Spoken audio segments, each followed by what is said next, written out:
Good evening and welcome to Poker Night Live. Tonight, it's myself, Michelle, and James. How are you, James? Yeah. Mr. Browning. Oh, very formal. It's been a while, hasn't it? It has. Last time was the Poker Night Live party. Yes, it was. How did you do in the tournament? I won a fleece. I won a cap. All right.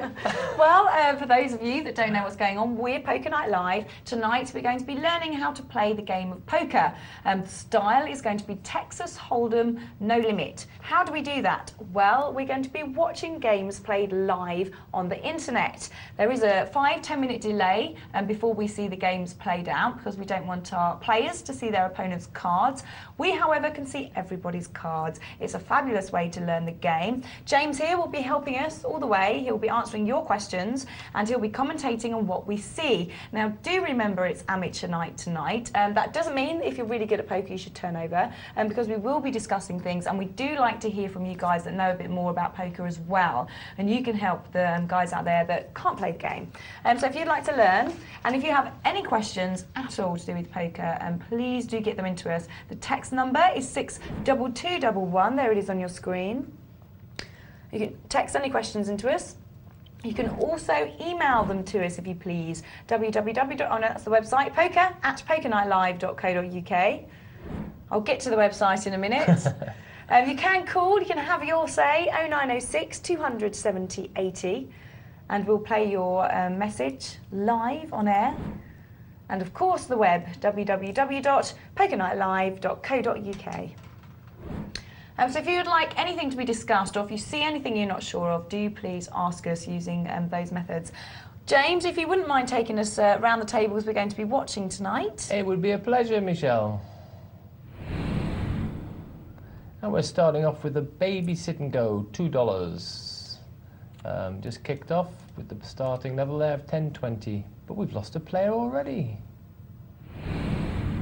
Going up 10 times as much, $20 sit and go, just started as well. That looks like fun. A few new players there as well. And a 25-cent, 50-cent cash game, full table there. Snap it, I see, one of the regulars. And the bright green means MTT. And there's 143 runners in this one. We'll be explaining what that means a bit later. We'll be dipping into this tournament. That's spread out over 19 tables. And we'll be dipping back and forwards into that tournament and hopefully seeing the final. It'll be very interesting to be watching that final a bit later on tonight as well. I like the finals of the MTTs. There always seems to be quite a lot of play in them. There is. Now, we will be watching, as you've seen, a selection of different games. We have tournaments, as you know, our multi-table tournament in the lime green, and cash games as well. Later on, I'll be playing in Beat the Presenter, so you will watch a whole tournament that I'm involved in. But we will be having a look at some cash games, and we'll be dipping into that multi-table tournament throughout the night as well. And at the very end of the night, we'll be watching the final table. And it's a great way for people to watch the multi-table throughout the night because you do need different techniques at different stages of a multi-table tournament. Oh, definitely, yes. You've got to. It's a matter of actually balancing the risking of your tournament life with the accumulating of chips, and you've got to keep the balance correct. Yeah, well, we'll be asking for you for your expertise a bit later on that, James. To start off with tonight, yes. We're going to start quite low. And we're going to start with a nice easy tournament. Yes. It's going to be a $2 one. Okay, not too stressful. Not too stressful. So let's head straight over there. So it's a $2 tournament. Now it's a sit and go tournament. This means pretty much what it says, sit and go. As in, you find the tournament you want to play in on the net, you take your seat if there's one free, you wait for it all to be filled up, and then off you go with your game. Someone's gone already. They have. So what is a sit and go tournament, Mr. Browning? Well, in this one, as you said, they're paying $2 to enter. In fact, they'll be paying $2 and a fraction. I'm not quite sure what the fraction will be, which will go to the house. And they'll get 1,000 chips to start with. And the blinds will increase every 8 hands. Or was it 10 hands? I think it's 10 hands. Yes, 10 hands, beg your pardon. Yes, 10 hands. So they start off at 10.20, next level will be 20.40. And all the action starts off from the dealer's button, where at this moment is sat on top of Lupreville's name. Just moved to Sully. And to the left of Sully will be the small blind, which is Kev Steele, and the big blind will be Nice. So these blinds are the force bets you're forced to put in before you even see your cards. That's right, and they're what sort of generate all the action. They start to fight for that. Because if you didn't have 30 that, points in the middle. I suppose nobody would play. They'd Well, you wait could for just their sit bigger there forever, cards. couldn't you? They'd go on. It'd be quite boring. So system goes do have a lifespan as well, don't they? Because those blinds go up every 10 hands, it forces people to play more, and they generally take about 40 minutes, don't they, to play? Yes, they do. They tend to sort of zone in around about that time. Because the pressure eventually comes on towards the end there, of course, if they stay to the latter stages, it'll go... It stops, actually, gets capped. It gets capped at 640, 1280. Yes. But the thing is, if we look at those blinds, 640, 1280, we can see that adds up to 1,920. Well, of course, there's only 8 players at the table. There's only 8,000 chips to start with. Yeah. So basically, that is as big as it gets. about that's a quarter of the chips is going into blinds. Wow. So, And so when you think of Texas Hold'em, what makes Texas Hold'em poker different to other styles of poker? Well, the good thing about Texas Hold'em is that it really lends itself towards tournament play. It's fantastic for tournament play because it's a fast, snappy game. You only get 2 cards, so it's not so like dealing out. I'm dealing 4 cards out, for example, or it's not like 7 cards stud where people are squeezing and then there's a card, 2 down cards, an up card, another up card, another up card, etc., etc. Finished by a down card. Takes a long time. Slow game. Not such a great game for a tournament. But Hold'em moves along very fast. You'll get a lot of pots there. Maybe there's a big bet. Just take down the blinds. On with the next hand. And then eventually we'll get a contest where there'll be an interesting battle. So it's a good mixture, and it just lends itself perfectly for tournament play, I believe. It's quite easy to catch on to the game. I mean, we do realise that these tournaments move quite quickly, but keep watching, stay with us, and you will pick it up very quickly. Now, obviously, that's the beauty, I think, with Texas Hold'em, is there's so much to learn. I mean, I suppose even still now, after all these years of playing, James, you're still learning Texas Hold'em. Definitely, and I think we should all learn forevermore, but that's why this is such a great, great game, because we can never learn it all as long as we live. And that's what makes it a brilliant game. And I can see, well, I've seen recently that the game now is just taking on new stages. Well, it's becoming huge as well, isn't it, poker at the moment? Oh, Michelle, I'll tell you what an eye-opener I had. I was in Austria and I'm watching some of these young Americans playing on their laptops. They were playing $200 sit and goes. Wow. As they were playing, they were registering for another one. Really? As that one came up, they registered for another one. As that one came up, they registered for another one. And I'm watching you have a in bankroll for awe. that. But I'm watching, he's now playing 9 $200 sit and goes at the same time. I said to him, wow, I said, and he's busy texting. He's busy in the chat box as well. So he's playing 9 sit and goes in the chat box. There's some serious multitasking to be done if you're playing 9 sit and goes. Hang on, this is not it. He says his favourite is to play 14 to 16 at one time, and sometimes he plays 20. Wow. 20 Is that even possible? It is possible. If you see them, they're absolutely amazing. But he obviously is playing just basically to a formula, and bing, bing, bing, bing, the screens are flashing on back and forward, and it is unbelievable. Well, it's a good point to come across, actually, because obviously we say that it's okay to do more than one game at a time. I think maybe 20 is stretching it just slightly. Michelle, if you're we were a beginning discussing player. playing 2 before. You said yes, you got a bit confused I and got you made a confused mistake. playing 2, and I did make a mistake. I didn't realise the flush was out there. Yeah, that's right. My whole stack. Can you imagine looking for flush draws when you've got 20 screens Well, flashing? this is the problem, though. Surely you're going to miss things. I mean, we talk a lot about needing to be able to read your opponent, needing to be able to learn what's going on, get a feel for the game, work out who's could be bluffing, work out who's tight. You're not going to get any of that stuff when you're playing. No, basically what they're doing with the sit and go is they're playing more or less to a sort of a formula rather than playing the individuals. I wonder if that works for them. Well, I think it does. I could see what his bankroll was. He wasn't old enough to go in a casino in America, and he was sat there, and I think he had 54,000 in his account. Wow. So I think it probably was working. I think I'll concentrate on just the 2 for now and see how I get on. So here we are.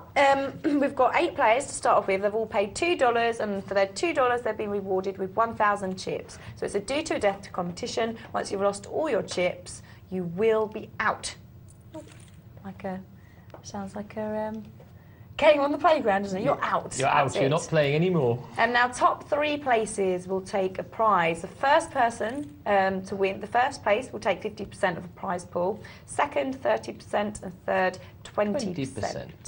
So the structure of the game, how does it work from the beginning? We're just about to start a hand here. What's going on? Well, as we said before, there's the button, shuffler. It's got the dealer's button, small blind, Luke Breville, big blind, Sully. And now the betting follows. If Kev Steele wanted to play, he had the choice to put in 20, or raise, or pass, and he opted to pass. We can see, Nice has just called for 20, as has John Owen, who's called for 20. It goes round to the small blind, who has John 1. John 1. I thought John Owen sounds rather... John Owen does sound better. Shall we stick to that then? Swift. John Owen. John 1. I think John Owen is rather nice, isn't it? So we've got 3 choices. They can pass, they can fold, they can call the previous bet, or they can raise. Yes. And we can see, Nice is just raised. He's been re-raised by John 1. John 1. So the flop comes down, and because there's no money... He's gone 60 with 60 there. Sorry, yeah, go on. Because there's no money in the pot, obviously when the flop comes down, and then when the turn, which is the 4th card here, the first person to decide what to do will always be the first person to the left of the dealer button. So in this case is M. Nice. So he doesn't have to put any money in at the moment because no one's put any money in previously on this particular round. He can just check if he wishes. And he's decided to put in the minimum bet, the big blind. So basically, each round, all bets have to be even before we move on. Yes, that's right. And but if you haven't got enough chips, if someone, say, bets 200 and you've only got 120, you can call. And basically, you never just bully it out of the pot because you haven't got enough money. It's not like you've got to go and get the deeds to the ranch or something like we used to have to do in the cowboy films. You can actually, if there's bets 200, you've only got 120 left, you can call for 120. But you can only win at 120 you can only be, of every other be player. matched with 120. If there's no one else in the pot, the other guy will get the change. He'd get his 80 change.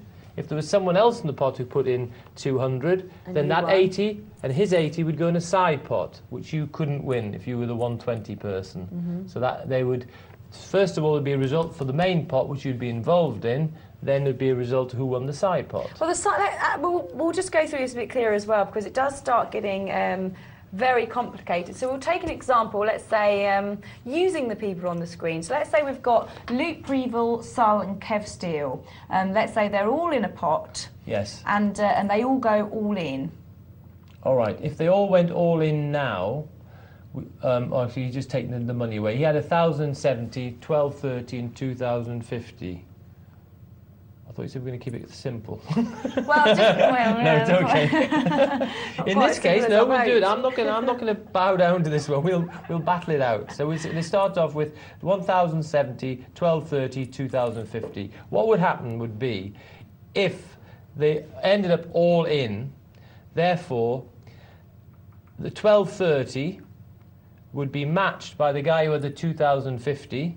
So he would be matching that 1,230. The other guy only has 1,070. So therefore, he is 160 short. So therefore, he's 160 short from 2 people. So there'd be a side pot of 320, because they would be putting in 160 more than he would be putting in. Yeah. So those 2 160s would be the side pot, which would make 320. There would be 3 people would have 1,070 in. So therefore, there would be 3,210 in the main pot and a side pot of 320.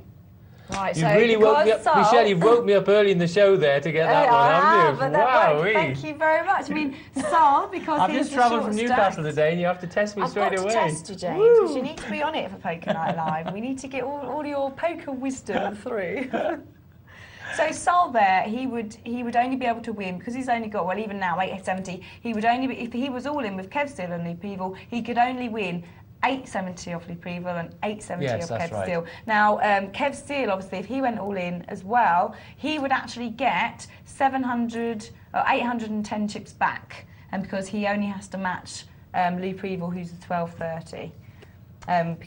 It wouldn't be fair of him to lose his extra 2,000 if someone else won, and that's how it works.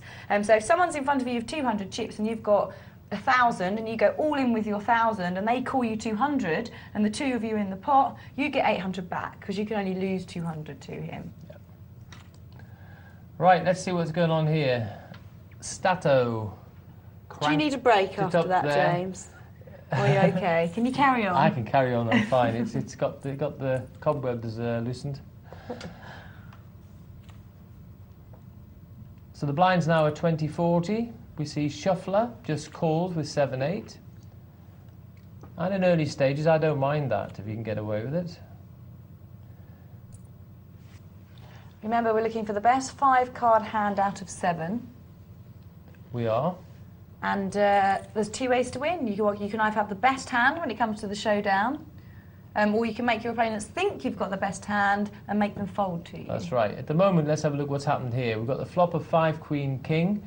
M Nice has connected with a 5, so he's got a pair of 5s, and no one else is connected at all.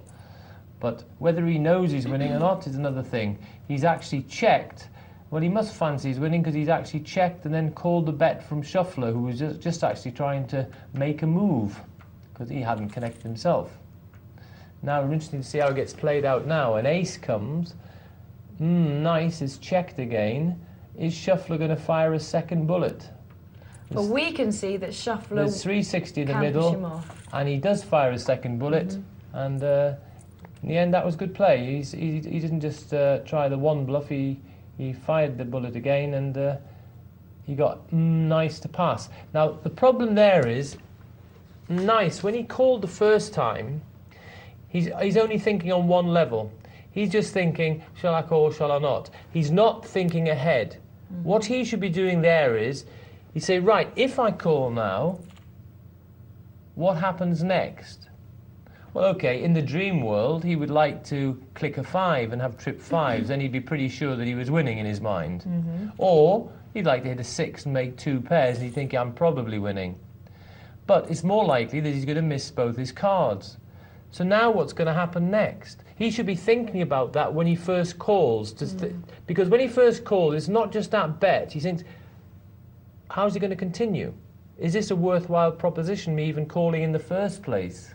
Bear in mind he had a low pair. There was bigger cards on the board. Exactly. He had the lowest pair, but he obviously didn't know where he was because he was checking. And then he saw Shuffle a bet, and he decided to call that bet, and it was a big bet to call with a low pair. Right. And at the end of the day, the second time, he doesn't hit his card, which is likely that he's going to miss them because he's only got 5 outs on that next round of cards. So he's a big favourite to not improve. He checks, the other guy bets, he now passes. Doesn't look like a good proposition to me at all, what he played.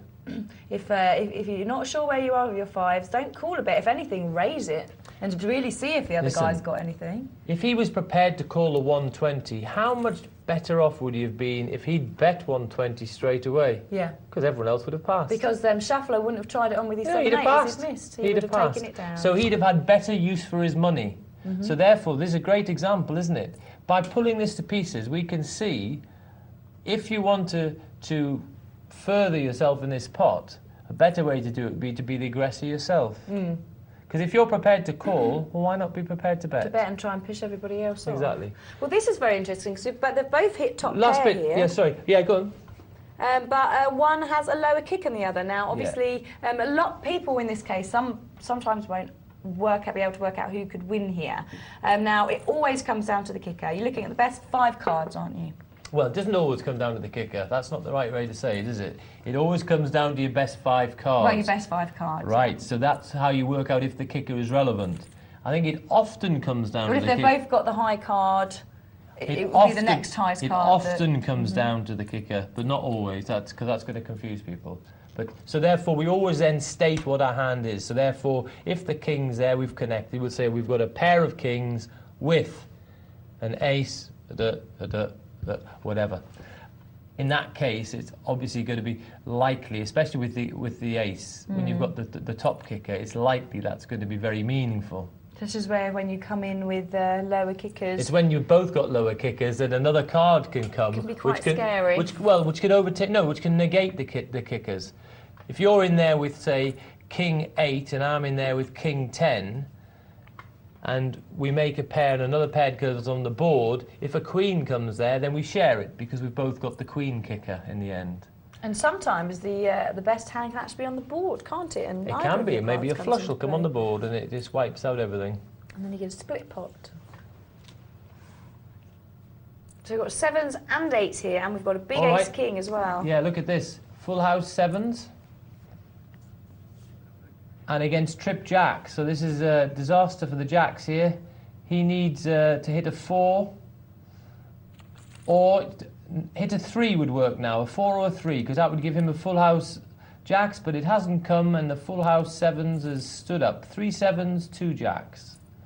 And that's the problem there, is when it's far stronger to hit your trips by having 2 in your hand than by hitting your trips with having 2 on the board. And that's the key thing to remember.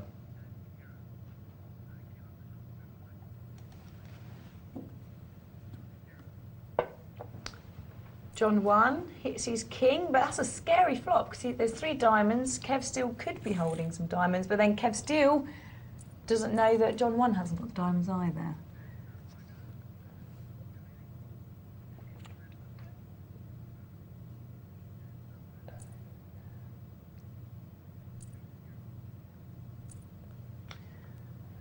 So we've had 20-40, the blinds are now at.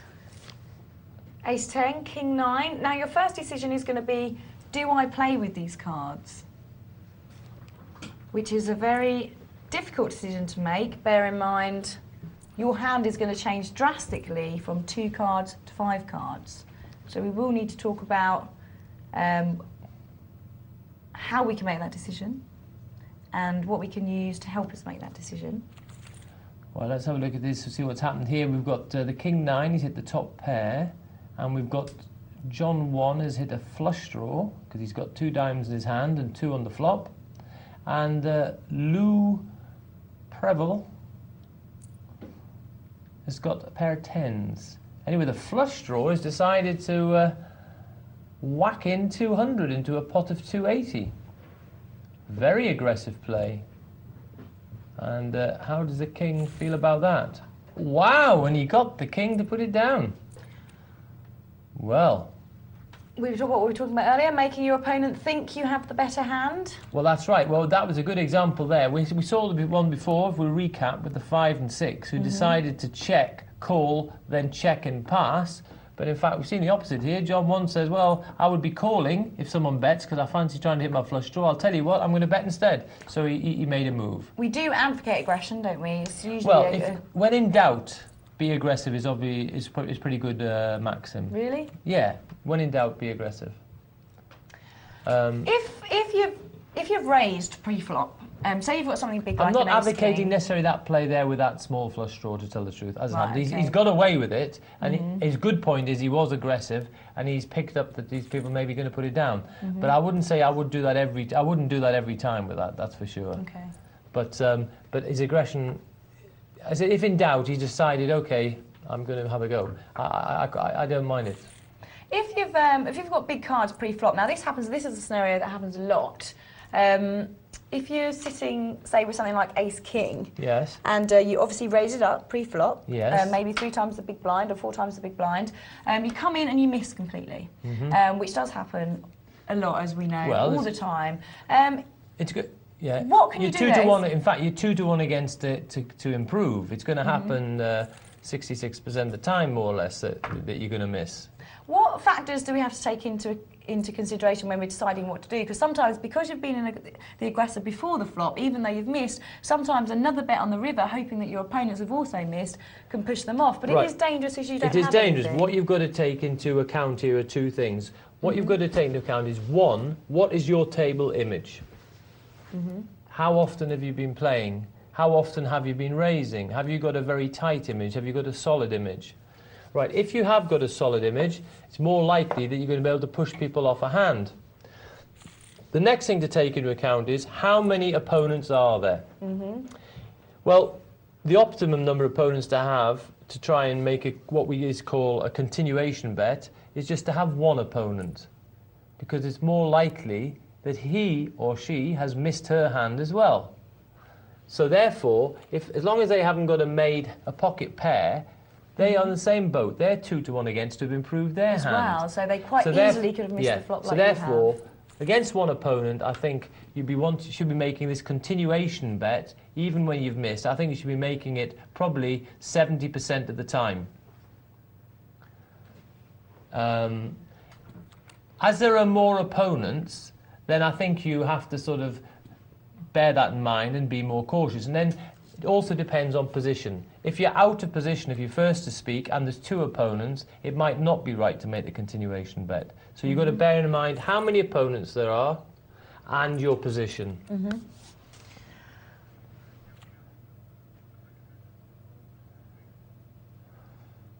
Well, let's see what the queens do, see if they raise it up. Yes. They do. And the blind's 40-80. He's made it just 80 with 80, a flat raise. Ooh, what a dream. And he's got trip queens here against the flush draw. It's John 1 with the flush draw again. He's bet 80. That's a stalling bet, I think, as he's hoping to just see another card. But he's not going to fall for it, Sully. And he cranks it up. And John 1 just doesn't think anymore. He whacks it in there. That's what we were talking about earlier when people... Oh my goodness, he's hit the flush. Oh, unfortunate for Well, Sal. very lucky there, because a flush draw against trips isn't a comfortable situation at all, because whereas you normally have 9 cards to make your flush, obviously here you've got less because of the fact that some of the diamonds make a house. What do you think of that call from John 1? Was he getting odds to call there for his flush? Does it matter? Well, the thing was he'd bet into it, and then more or less it made himself virtually in this tournament virtually pot committed there, I think. So he just decided that he thought that if he hit his flush he would win, and he just said, okay, So he wasn't thinking so much about his odds. He was thinking, I'll double up if I get my flush. If I don't, I'll probably go out. I think he just couldn't bear sort of slumping down to small chips and battling away. So he thought, I'm either going to get lucky or not, I reckon. And I don't think he realised he was against such a powerful hand that he was against, which was, of course, the trip queens. Yes, unfortunate for Sal. Couldn't really get away from that one, could he?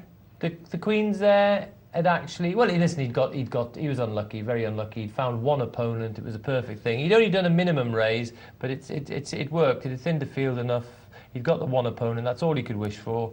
And with a very substandard hand, basically. 6-4 suited, very poor hand really, and got unlucky. It's so horrible, isn't it, when your trips get done by a flush, or it's worse when your straight gets done by a flush. Yeah, no. Or if someone moves the full house. They both hurt. They do both hurt. Right, do remember our features of the evening. We'll have Beat the Presenter a bit later on. I'll be playing in a game, probably about 11, and we'll be showing that at 12. I'm jealous, I haven't played one yet. Have you not? Well, you could play one tonight. No, I'll be happy to watch you. Because I did that with Nick, but I had to take over the commentary, which obviously isn't quite as good. No, I'll be happy to watch you play and root for you to win. I'm doing okay. I've won more times than I've lost. Whoa. That's wrong. I've been in the money more times than I've lost. Have you? I've been in the money 3 times, 5 altogether. And you've been in the money 3 times? Been in the money 3 times. I'm impressed. Michelle, lucky, I'm very probably. impressed. Right, well, let's head back to our game. So I'm quite pleased with that. That's excellent. So you should be. I think that's very good. Good return. Allowed to keep the money, though. That goes to charity at the end of the year. Is it? Charity. So you haven't played in one yet? No, because I've been away all this time. So you've only just got back, haven't you? Yeah. Yes, because James has been off playing poker around the globe. Oh, here's ace king. Oh, it's a shame he missed that. I wonder if he raised it pre-flop. Because that would be the scenario we were talking about, won't it, if he did? There's 320 in the middle, and the blinds are 40-80, so that is 120. Some of the... And there was 3 people there, no, so I'm not quite sure what happened there. Not much happened. So we've got the 8 for shuffler, which is actually the top pair. Wow, and how did John 1 call this? He's got a middle pin straight draw. He needs a 4. Oh, what is he doing? He certainly can't Surely you call can't call this one. No. Folds it. Well, I didn't like the call before. No. No. Just why? I suppose this is what you were Well, saying earlier. Why are you calling when you don't actually have anything? And I'll tell you what the thing was there. What he's done there is he's actually fattened Shuffler up. Why didn't he just get out that pot? He was in bad shape and let Shuffler... Don't why give Shuffler extra chips? Because that actually affects the following part of the tournament. He didn't need to fatten up him anymore.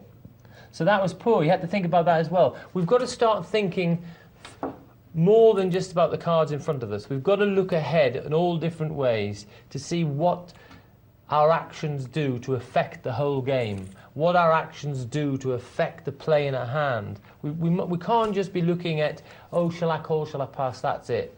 Blindfold, nothing else in our minds. No good. We've got to think. And what happens the next hand? Or the next level? It's quite interesting you should touch on this, because I'm reading The Theory of Poker, Sklansky at the moment, right. and he's just, the chapter I've just read is about this, whereas when you're thinking about whether you're getting odds to call to see the next card, he says you also have to be taking into account, what about if I miss the next, what if it misses then? How much is it then going to cost me to see the 5th card? But then obviously you start taking in implied odds, and there's so much.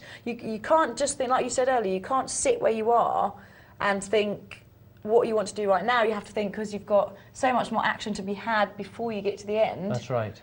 And it all becomes very complicated. It is, but that's what makes it so good, though, isn't it, Michelle? It is. It gets us thinking. It does get us thinking, and I mean, with the odds, I've only just read this part, so it does. It has even confused me slightly. When you are thinking about calling, when you are talking about odds, and you're thinking about can I call to try and make my flush on the next card, let's say. And let's say it's from the flop to the turn. Do you have to change the odds in your head in case you miss it, and then might have to pay more if you think they're going to bet out on the river? Exactly, that's it. That's basically, you've got to think what the package is going to cost you. So sometimes, even if you are getting odds to call, you might still want to put it down. Possibly, you bear in mind, because the thing is, especially in a money game, it becomes pure. It's quite simple. You purely are getting mathematical decisions to make, and if it's mathematically correct to play, then you should play, and if it's not, you shouldn't. So you get very clean-cut positions in money games. In a tournament, it's completely different, and it's actually an area of my game which I've actually adapted more recently, and I think this is what's actually probably improved my results. I've been sort of on quite a consistent spell, and I think it's because I've adapted one part of my game. Oh, wow. And that is basically, historically, I've been very much a money player, and I'm sort of quite a successful money player at Hold'em. But in the tournaments now, I've really stopped myself being over-concerned about odds completely, about the mathematical odds in one hand. I'm not so, and I've also tried to stop myself being too tricky in hands. I've been more prepared to say, I'm going along fine this tournament, etc., etc. I'm above average chips. I'm happy to take this one down. I don't need any more chips out of this pot. So you're not so worried about slow playing and then maybe getting outdrawn? No, because historically, I've been quite good at trapping people, etc., but many a times I've ended up just getting unlucky and walking away with my tail between my legs. So now I've been more prepared to say, I haven't got enough chips to be able to be playing this trappy here, because I'm going to be now in trouble. If you've got the luxury of having more chips, then maybe you can play trickily against people because you can withstand the blow. So therefore, again, it's all a matter of judging your chip situation with the actual hand situation. And if you are able to play tricky, if you've got enough chips to be able to play tricky, if you've got enough chips to be able to look at this sort of hand or not, or whether you're in the situation where you say, listen, I can't fritter any chips away, I'm under pressure, next time I play I'm going to put the whole punch of this chips into the pot, because that's my best chance, and I'm either going to collect the blinds and the antes, or I'm going to get lucky and double up. But that will maybe get me back in the tournament. So we've got to, all the time, we're always adjusting our thinking. And then it depends who we're playing against. We say, oh, look, Michelle's actually struggling here. Her bet here might, she mightn't have as strong as she normally has because, look, she's under pressure. Yeah. Oh, look, I've got quite good chips here. I can call her bet here because she would push here with a lot of hands. Now, all of a sudden, you might be calling with, say, like ace-jack, which you'd never normally call with, because you realise your opponent is desperate. They might be pushing in with jack-10. Just to try and take down those So all of a blinds. sudden, the window of hands that they've got has suddenly become far wider. So now when we look at our hands, say, for example, this is a different situation, a calling situation, we say, OK, if I call with this, what sort of hands am I likely to be up against? OK, Michelle, normally I might be up against really good quality hands. This hand, won't, on average, won't do very well. But Michelle is actually very low. Look, the blinds are coming round. She's under pressure. She might well be pushing with quite a lot of hands here. She could be pushing with this. How does my hand do now against it? Oh, pretty well, because I'll be dominating her. She's pushing probably with all aces here, so I'll dominate her on all the lower ones. She might be pushing with small pairs. It'll be close, blah, blah, blah. So this is how we change our judgments. That's a fantastic point you're making as well, James, because you forget to take those things into consideration sometimes when you're, even you saying that there, when you're sitting on a table and say there's 4 or 5 of you left, and like you say, someone's short stacked, the blinds are coming round to them, usually, especially when you're starting to play, maybe 4 months into the game or something, in your head you wouldn't think that person's, like, you wouldn't be thinking about the other person so much, you'd be thinking about your position. Or you think about the person as you normally think about them. Yeah. Oh yeah, he's normally very solid. Yeah, but hang on, he's got no chips left. He hasn't got time to be solid. So he could well be making a move here because of the situation he's in. So we have to be flexible and we have to be forever noticing what is going on around us and what changes are likely to be happening. Okay, let's see what changes are likely to be happening here. Ace, Queen. We're on the bubble situation. He's happy with that one. And he takes down those blinds and he's quite happy with that. He's lying in second place.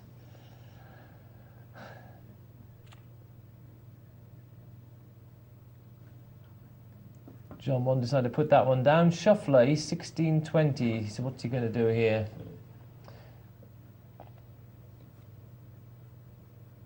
He knows that Luperville probably won't want to play.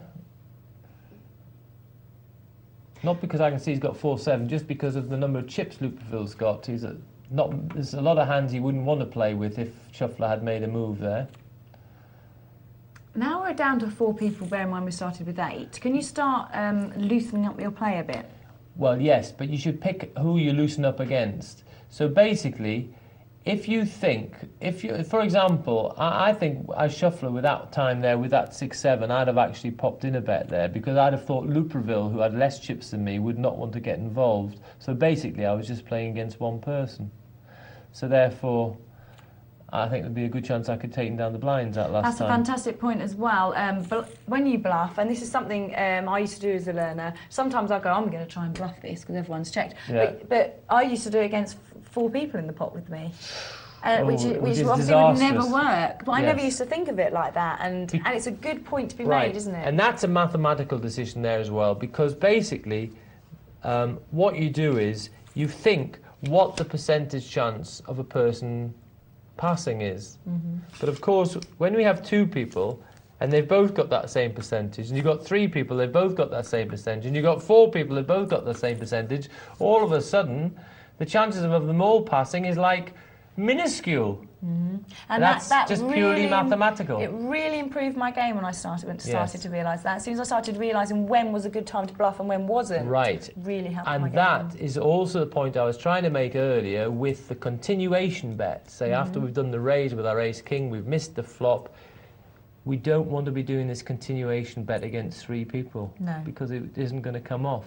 We want to do the continuation more times than not against one person. We put the bet in, he passes, thank you very much, finished. I don't want any more sweat with this hand. That's what we want. So you don't want to be too adventurous against too many people. It's mathematically less likely to come off. Even though when you're up against one person, the continuation bet, we see it a lot where people, like the ace-king situation, they make a big bet on the flop, they get called, the turn comes and then they get scared and they don't want to put more chips in case they get called again. They don't know where they are, so they just check. The continuation bet becomes very scary. Yes, well what we can do there as well is basically our past actions are going to be running through people's minds. So therefore, how does the player, what they're looking at is how does the player react when they've raised before the flop and they've hit the flop? Do they always bet? Or do they check, let someone else bet, and then re-raise them? So they take a note to see how do they normally play it. Then he'll take a note and say, how does this player normally play it when he misses a pot? Does he always follow up with a bet every time? So now when we start checking out their history, this makes it easier for us to react to the information we're getting. Supposing we have a character, say Freddie here. He raises before the flop. When he hits the flop, he always checks.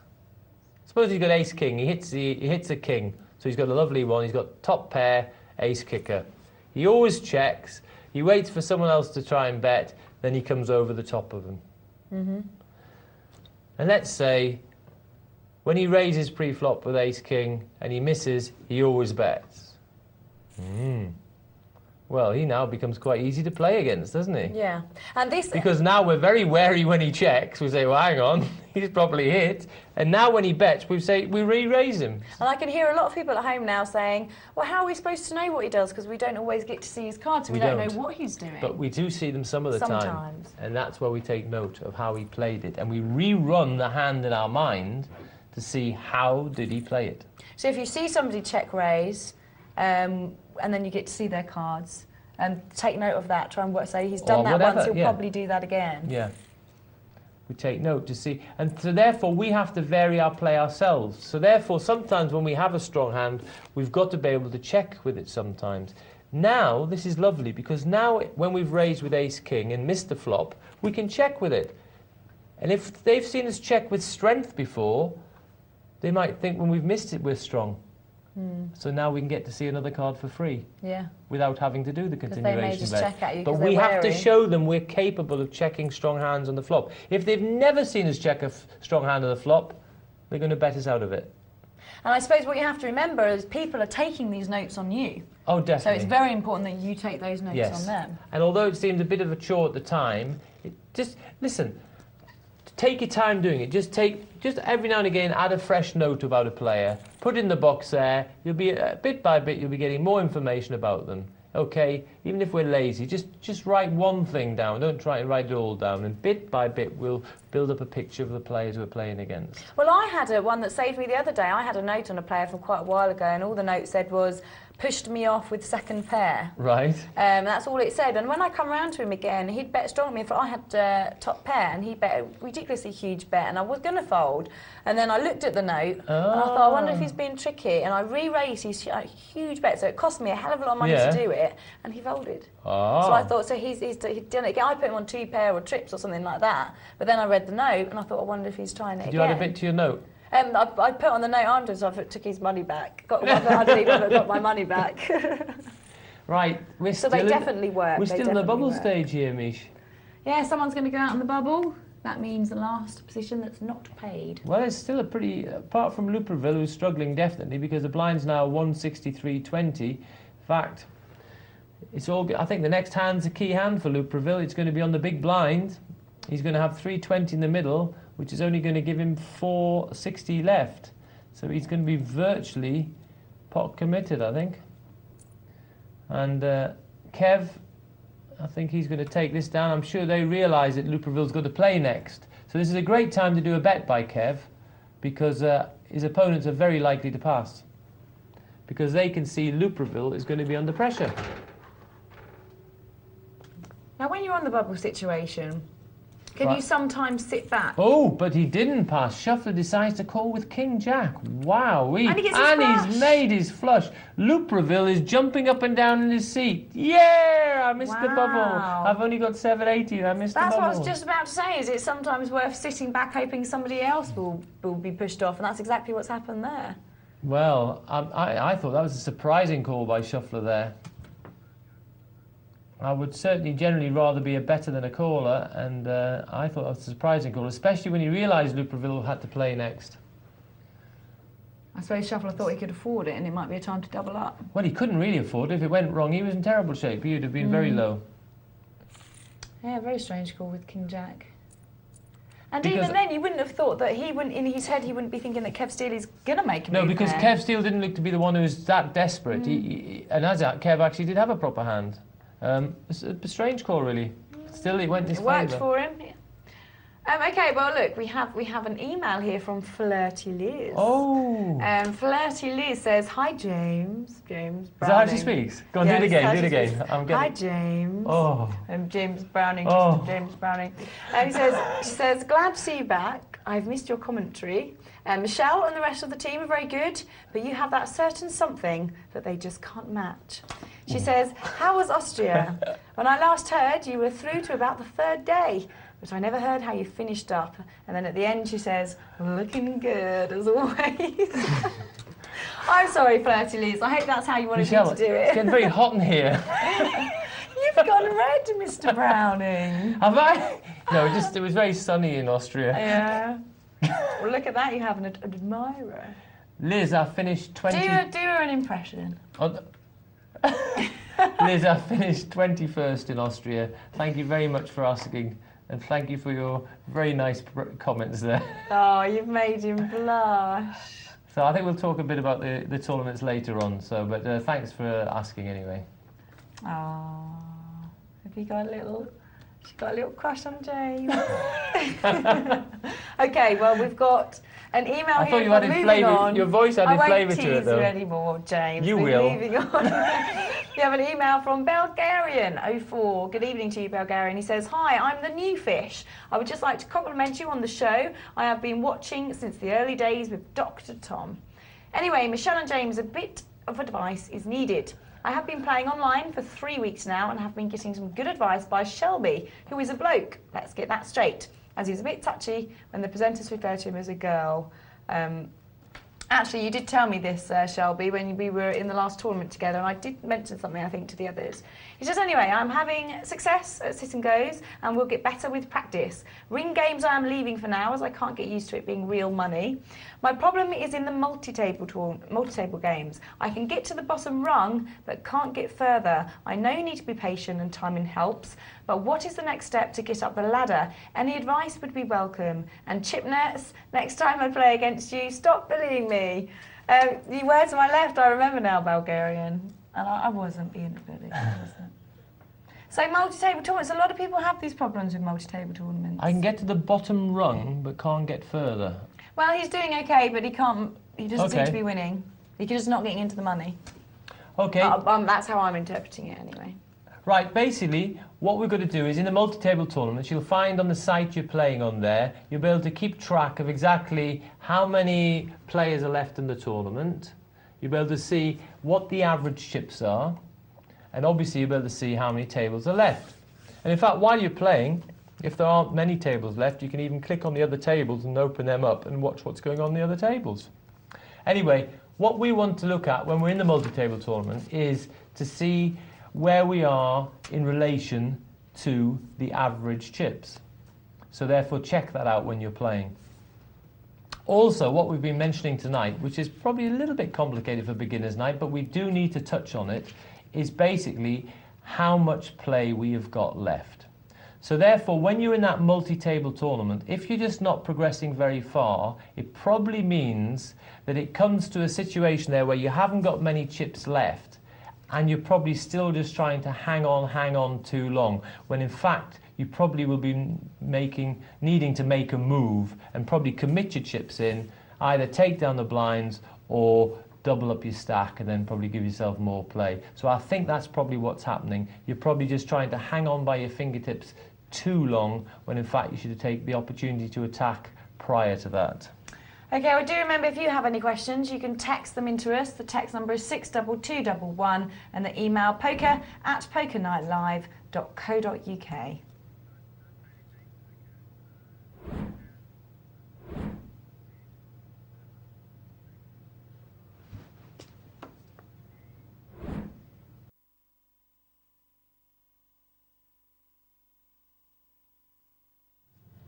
Well, we do have some emails here. So first off, let's have this one from Fred.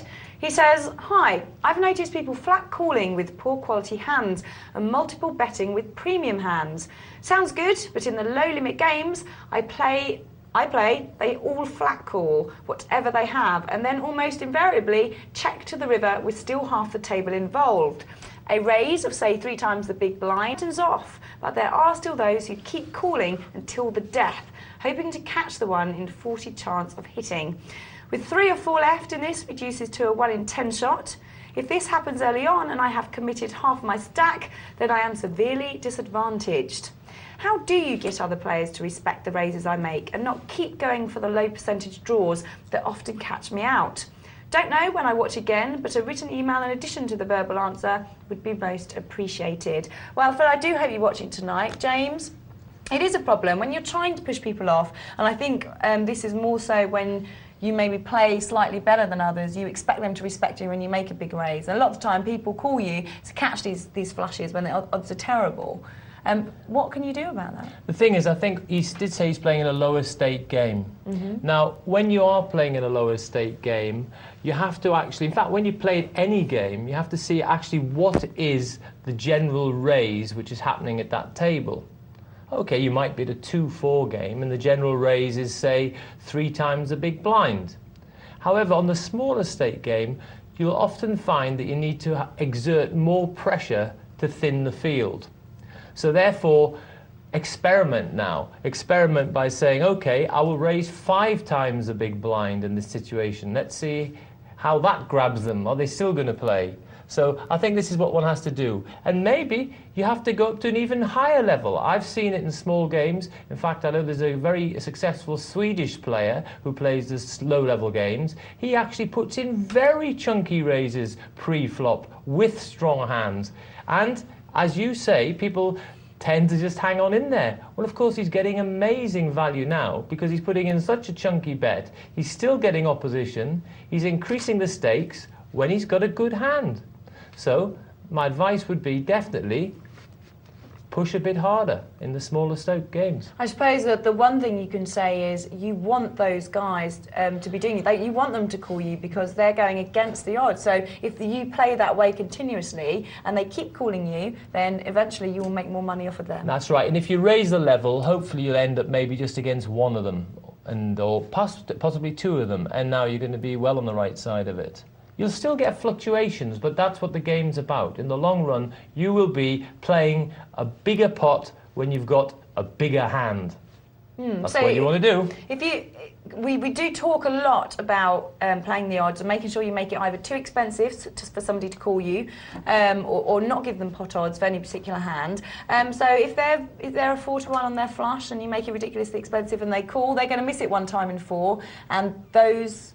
they're obviously going to hit it 1 time in 4. So 3 times you're taking the money from them. And the point is, it's just going to really stress this, in this lower level game, the level of play is probably poorer, and therefore what you can do is, say, these might fall for calling a bigger bet. Try it out, because every table is different. It's like there's a currency for the size of the bet, and that's what we've got to adapt to. And not only that, if you see somebody doing this, if you see somebody that's always going to follow you to the river, and you really don't want to play that way, then if they come into the pot, be aware of the fact that that's what they're going to do. It's down to reading your opponents again, isn't it? Yes, all the time. In fact, that's one very critical point there, Michelle. All the time when we're playing, we should be really collecting data on all our opponents. We've got to know what style do they play. So, fiery frog, he's not fiery at all, he only plays with the nuts. And whatever it is, we make our little notes. Build up these notes. We mustn't be lazy. We tend to think back and just want to lean back and play the game and have fun. But let's not be lazy. Let's work hard. Take notes on all the players. Then when we've got different opposition in the pot we're in, we'll know exactly the style they'll be playing. Lovely. Well, thank you very much, James. We are heading over to a break now. When we come back, there'll be plenty more poker, tournaments and cash games for you. Do remember, if you have any text, 62211, and email poker@pokernightlive.co.uk. Well, James and I will see you very shortly. Hi, and welcome back to Poker Night Live, where we'll be showing you all sorts of poker tonight, from money games to sit and goes to multi-table tournaments. And what we're preparing to do now is to get Michelle to land on a table so we can play Beat the Presenter. Oh no, now you've said everyone's going to try and get on, and I can't get in time because I can't work it. I'm getting confused. Michelle, you're going to be able to succeed, I know. Right. Hang on. Let's have a look to see at the moment there where Michelle is busy trying to Found it. find a seat. Let's see if we've got some emails here. And we have. Oh, we haven't. I lied. I looked at the wrong one. Actually, I'll tell you what. Perhaps I tell you what, I can give you the latest details of the multi-table tournament. We're down now to 81 players, so that's spread out over 11 tables. And shall we go to that table now? Let's have a look. And there we are, coloured green. We know what it means, multi-table tournament.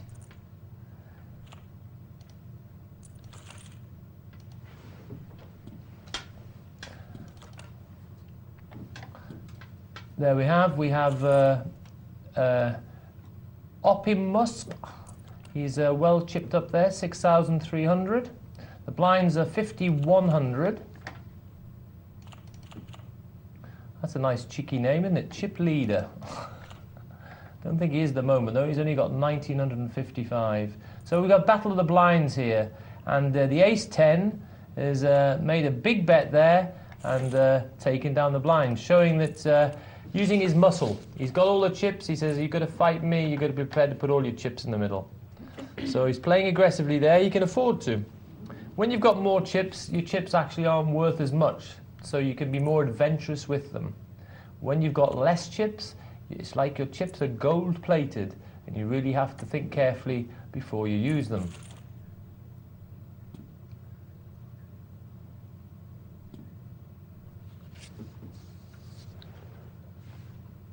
Here we have a flop Jack 8-6, 2 diamonds. We've got Executioner there, who's got the middle pair, but we've got Orpe, it's whacked in with his top pair, Ace Jack he's got, so he's got a pair of jacks, and it's all happening here because we've got 9-10, he's got all his chips in the middle, he's got 8-9-10 Jack, but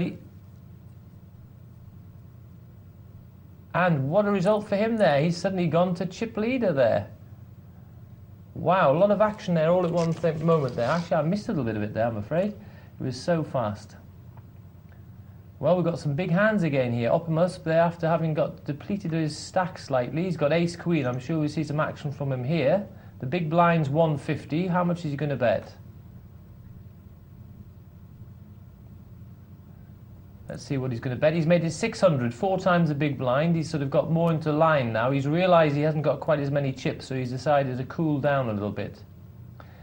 Chiar is re-raised all in with the pair of queens, and Executioner's gone all in with the ace-10. It's all action here, and Orpe is there. The ace-10's in very bad shape, and the pair of queens is out in front and takes it down. Well, Orpe there has gone from being a big chip leader to virtually halving his stack, and we lost Executioner as well.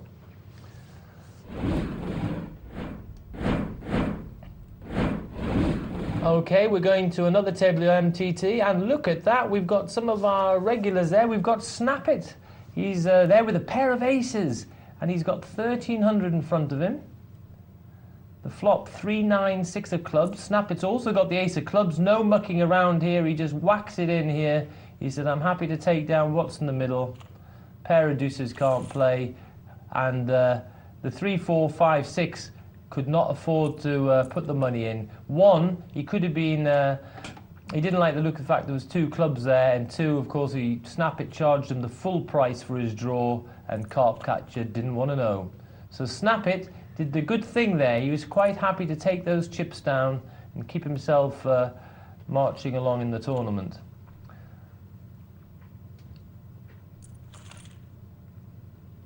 And Carp Catcher, pair of 10s, he's got the over pair, and he big bet, called by Shark Boy. Well, not much of a shark there, a bit more like a fish, I'm afraid. Not a very good call.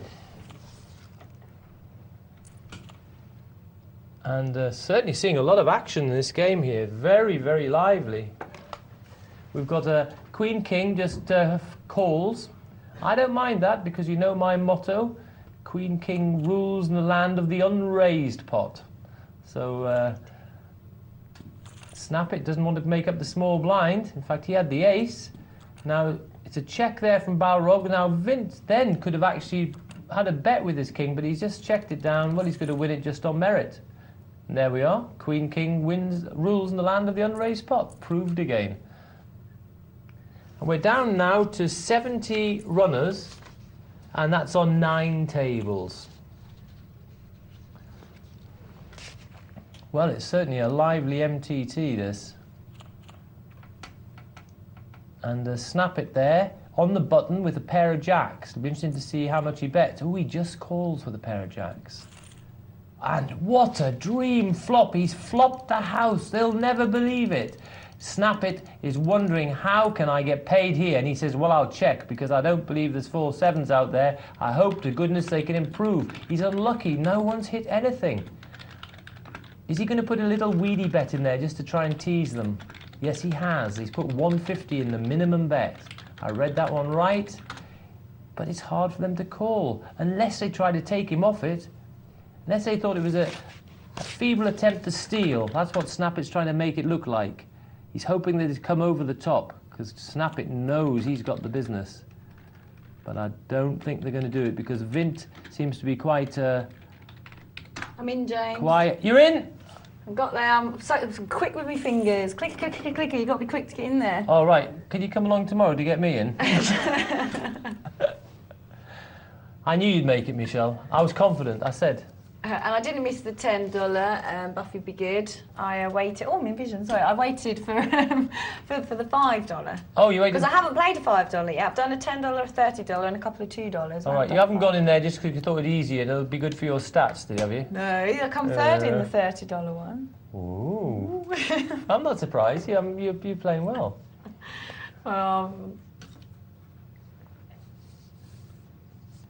But yeah, because there was 2 we were waiting for ages, because there was 2 people playing heads up and it went on forever. Oh, really? Yeah, but very good. Well, I think it looks good. I'm looking forward to be watching. I'm not going to peek now. I'm going to look. I'm saving it to the surprise. I don't want to see it now. Okay, let's have a look at the $2 sit and go. We're down to the last 3 here, and we've got Lupreville, Shuffler, and John 1. This is the one we were watching before the break when we had that long protracted battle of the bubble. And in fact, it was when Shuffler called with, I think it was the King 10 or King Jack of Diamonds. And there we go. Shuffler's got the top pair here. And of course, when you're down to 3-handed, of course, A7 takes on a new meaning. It's a lot stronger hand than it is, for example, obviously in a 10-seater ring game. But wow, he's actually got John 1 to put his chips in there. And that was easy money for Shuffler. Made 2 pair in the end. Oh, my mouse has got stuck. So we're down to the last 2, and there's not much of a battle here, I think, because Shuffler's got all the chips, but he's got 2-7. He should just make this up here now with any... It doesn't matter. There's 460 in the middle. It's only going to cost him 140. He does call quite correctly. However, Lupreville's hit the jack. And he looks like he's going to survive. He's actually hit 2 pairs. And yes, he's still alive. He's got 600 chips. Well, it'll be a really big escape if he can get out of trouble here. Well, he's got a chance. He's whacks it in again. He's quite correct. 10 jack. Shuffler called. 6-4. 10 jack winning, and there's the jack, and it's all over. Oh. He's won this one again. Aces and jacks.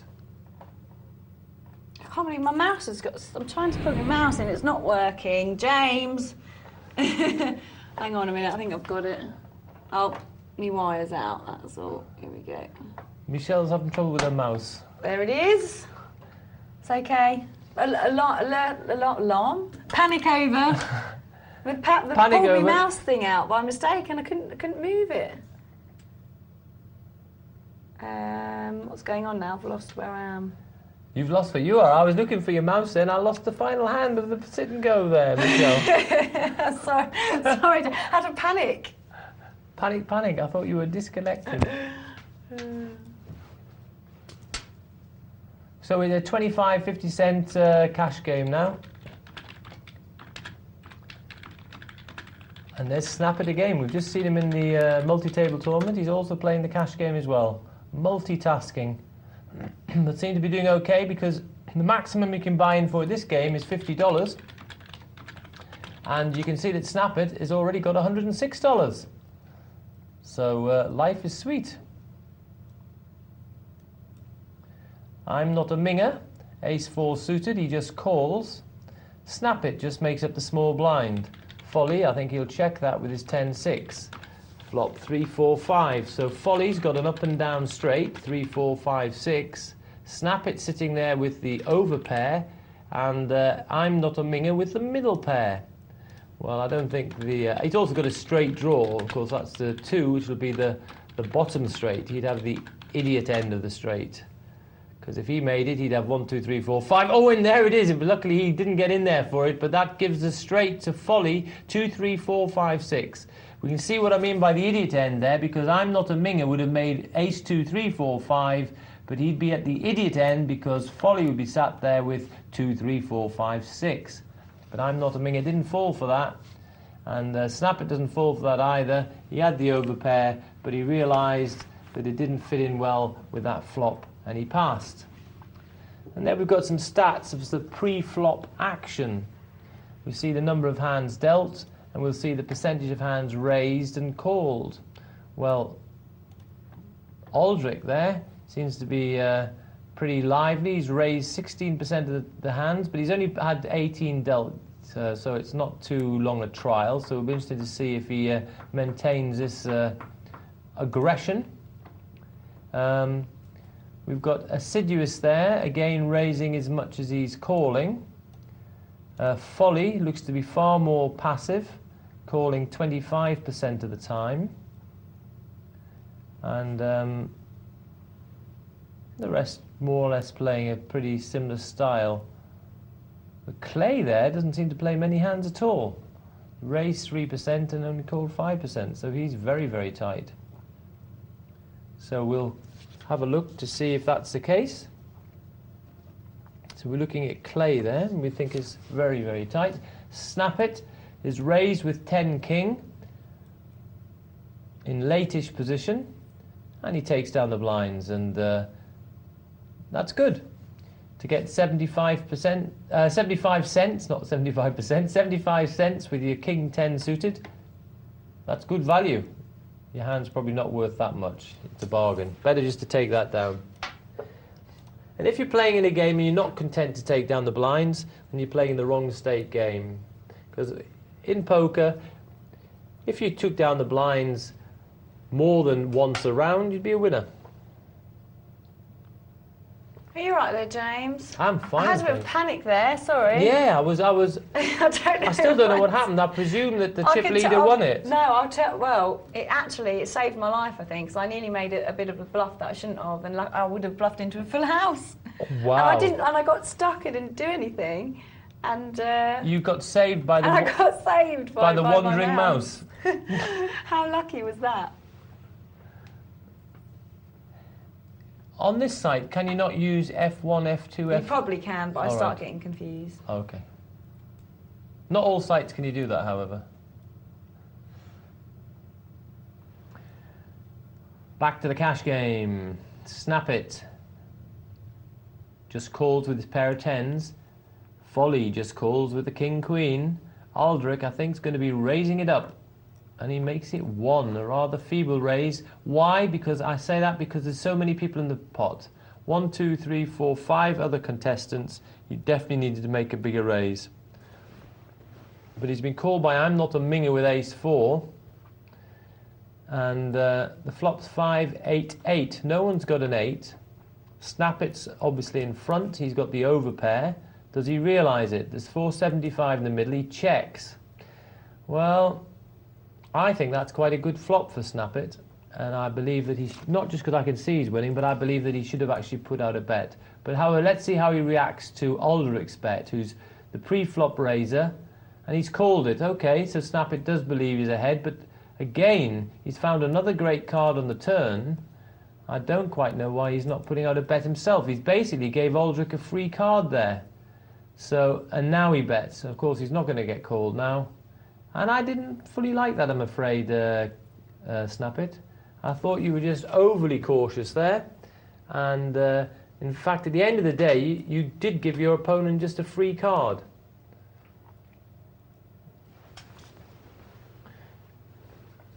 The only bet he put in was basically a continuation bet from late position, and I think I'd have asked the question earlier with my pair of tens. We know it would have made no financial difference to you there, but in fact, your opponent did have 2 shots at drawing to hit either an ace or a king.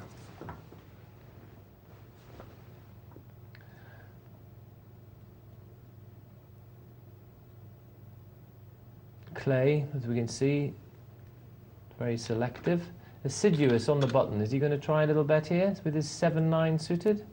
He could make it 150, might be fun. Decides not to. I'm Not a Minger decides to put in a raise against Ken, Snap-It, and he takes down the money. Well, it was a nice little bet. And we'll see what happens this time. He's got King Queen on the button. I think we'll see a bet from him. We do, $1. A little bit cheap, but it got Ken to Snap-It to pass, and he got Folly to pass. So, well, the price seemed to be right. So this seems like it's quite a conservative table here for a 25.50. Mrs. Bandit says, Scotty, it's time for bed. Oh? Assuming it's Scotty's time past his bedtime. The wonders of live TV. It's amazing, isn't it? What's your chip nurse? Chip nurse, that's what I'm called, yeah, on this. What are you? I think you've got JB, haven't you? I don't know. I haven't played one yet. You're going to be playing your first one tomorrow. Ooh, I hope so. Well, maybe, unless the other one person doesn't let me. No, they will. Will they? We'll let it be your turn tomorrow, as you haven't played one yet. I need to catch Who up. are you on with tomorrow? I'm not sure. I'll find out before the end of the night. So you're doing a professional night tomorrow? Oh yes, pro night. Pro night, getting into the deep, dark corners of the world of poker. This will be fun. Assiduous. Ken, what's he going to do with his ace-10 suited? Come on, Ken, you're in latest position. Good, I like it. Nice bet, $2. And he takes that one down. Steady progress there.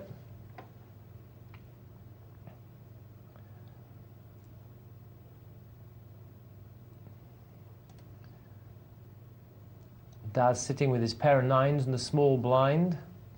So I think that's where the action's going to take place. But we've had a raise here from Gullo with 7-6 offsuit on the button. And it's a re-raise, same size, because Gullo raised $1.50 and Daz called and re-raised $1.50 more. So Gullo's got position there.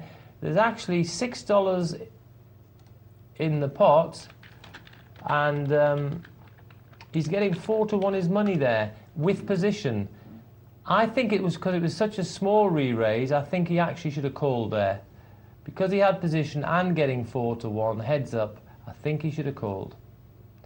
Now we can see there that Daz had the pair of 9s, but Gullo, sort of hand there, he'd know if he connected well enough, and for the sake of 150, I think he should have had a look. Odds and position together made it a call.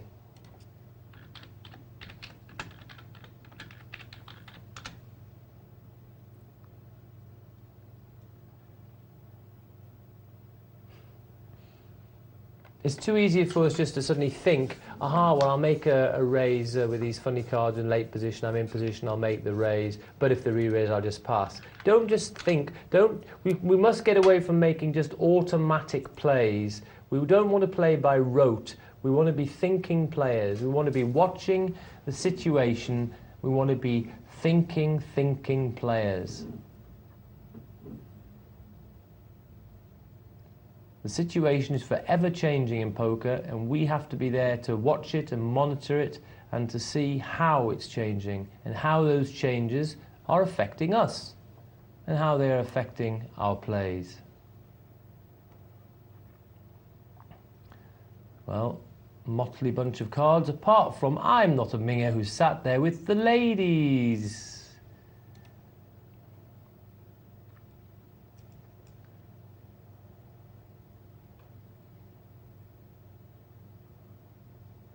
Could be the two ladies of the night. It could be Michelle and Flirty Liz. Yes, your little admirer there, Mr. Browning. You can email her back, aren't you? Do you think I should? I think you should, just to be polite. Send her a signed picture.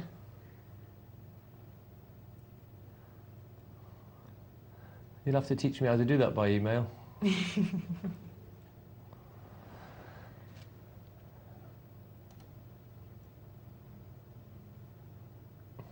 think she'll send one back? Well, she's probably watching, so tell her. Tell her what you would like her to know, James. We're in the gaming and dating section now.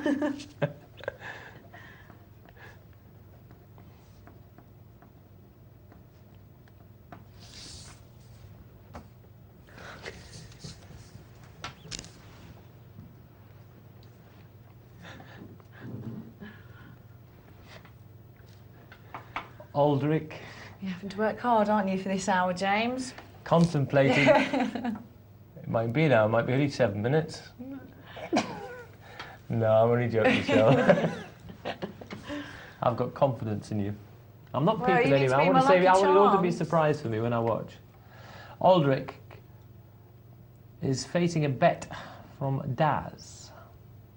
Well, what a lovely last card that is. It gives Aldrich Broadway, Ace, King, Queen, Jack, 10. And he puts in $5 into a pot of $14.25. Daz there just with the pair. And Aldrich very happy with that one. Oh, but Daz has been rewarded now with a pair of aces, and he's just called with a pair of aces, an early position. He's obviously hoping for a raise so he can re-raise. But I'll tell you what, this is a case of not watching the table that you're on, because this has not been a table of loads of raises. If you're in a very lively table, oh look, wowee, look at this. Michelle, just glance your head away.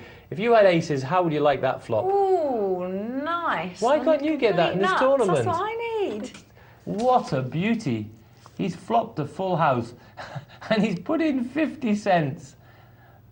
He's begging. Pay me 50 cents, please. Maybe he's trying to make it look like a bit of a weak bet so that somebody will come over the top. And he's maybe. got called the 50 by Assiduous. Let's hope for Assiduous. Oh, he said it's assiduous. Oh, sorry. Well, he hasn't So I spelled it forgot to right then. say. Oh. He says it's assiduous because he just told me on here. Oh, Assiduous. Well, Assiduous. Lucky for Assiduous, his fours have been negated. In fact, he doesn't have anything because he's only got what's on the flop. He had two pairs, 6s and 5s, but Daz had a full house, 3 aces and 2 6s. Well, what I was going to say was, though, Daz did not look at the style of the table. Because Daz, this is not the table where people are doing a lot of raising. So therefore, to limp with your aces there and hope for them to re-raise is not very likely. So therefore, I think actually you'd have been better off just even putting in a raise with your ace to start with, and you probably would have got a couple of weak calls.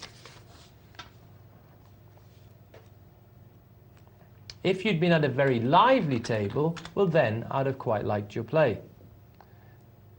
Because you say, if there's a load of movers and groovers, if they can't wait to whack their chips in, look, aces again. Well, then you can do that sort of slow play in early positions and hope to look for the re-raise.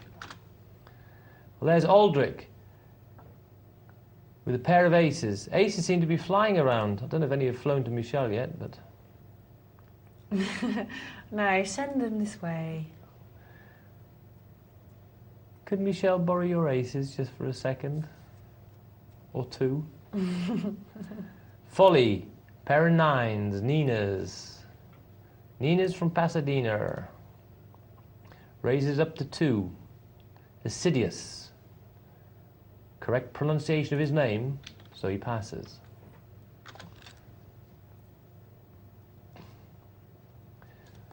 King deuce for Folly, passes. Aldrich, king 6, not too good. Gullo, jack 5. Motown, no good.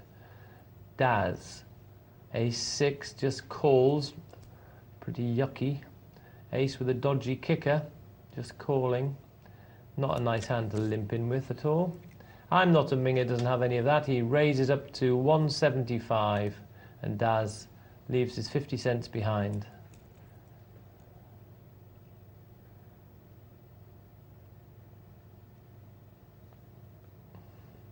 Well, not many good hands out there.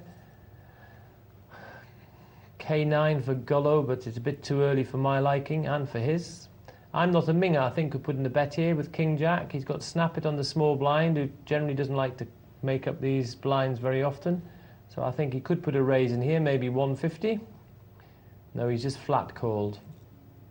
Well, Snap It will call as well now. He's got suited connectors, and he almost got a flop to his liking there. He'd love a 6, which would give him 5, 6, 7, 8, 9. He'd know exactly where he was. Folly has got the 5, which is the middle pair, and he bets 150, the size of the pot, which now makes it 3. I'm not a Minger, is not connected, but he's got 2 overcards in position, but decides not to tangle. Snap It doesn't want to go for his middle pin, and Folly takes the money. Gullo, is he just going to call with his pair of 3s? Nope. Oh, my goodness, they passed in an instant. Small blind Folly, 8-9, makes it up. Aldrich, I presume, will just check. And he does. The flop, 4-8 ace. So Folly's hit the front with the middle pair. Aldrich trailing with the bottom pair. But Folly checks, so how will he know where he is? I think that's a bad bet. There was no raising before the flop. It's quite likely that his opponent hasn't got an ace. But by checking, he just doesn't know where he is. He's checked. He doesn't know whether Aldrich's betting with strength or with a bluff or what he's betting with. I think Folly there with the middle pair. And look, he's had to pass. So by that poor play, he's actually passed the better hand. He really could expect that nobody had an ace there, or his opponent, Aldrich, didn't have an ace there. He had the middle pair. He could have put in a bet. He could have put a bet about 3/4 the size of the pot and found out exactly where he was. What would have happened is either Aldrich would have made a bad call with the bottom pair or would have passed and he'd have won the money.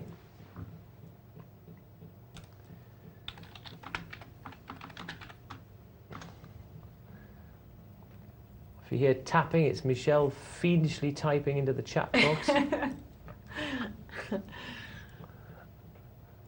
She's either typing to the chat box or the forum. She's a non-stop typist these days. Well, it's good to have a bit of banter. How many words per minute do you do now? I used to actually be a typist, going back about 10 years. Oh, really? How many words per minute did you do? I think it was about 60. Well, that sounds fast. Yeah, it was quite quick. Not as quick as most, but well, not bad. Was that just with one finger? Yeah, that's just the one finger, James. Because that's how I do it. 2 fingers, actually. Actually, I think I might actually... Funny enough, I think I actually use more fingers now. I think he's just suddenly developed. Sorry, I'm concentrating. What did you say? Sorry. I said I think I used to just do 1 finger, then I did 2 fingers, but I think every now and again I use more fingers now. It just happened. I my subconscious is sort of seem to learn how to type.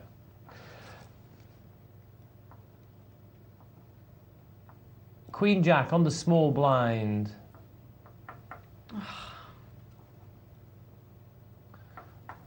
Can't call you, Geordie. Tempting, but I just can't do it.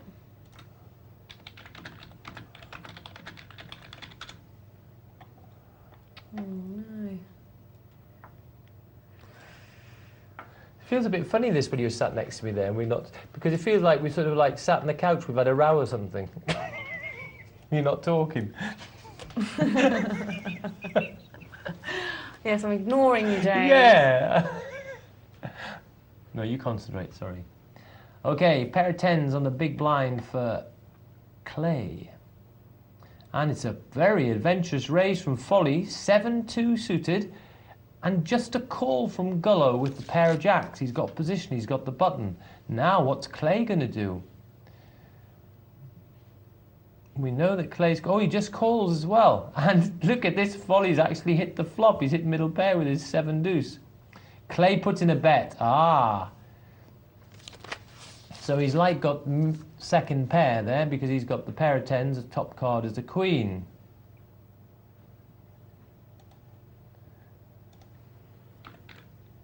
And Folly, although he's hit the flop, decides to pass correctly, and he's got the jacks to put it down. He represented, he had the queen, he bet out there, aggression paid off, and he got rid of Gullo.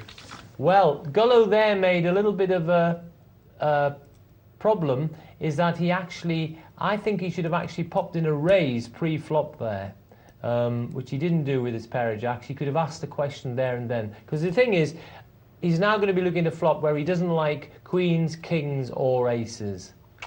And it's likely one of those cards is going to come.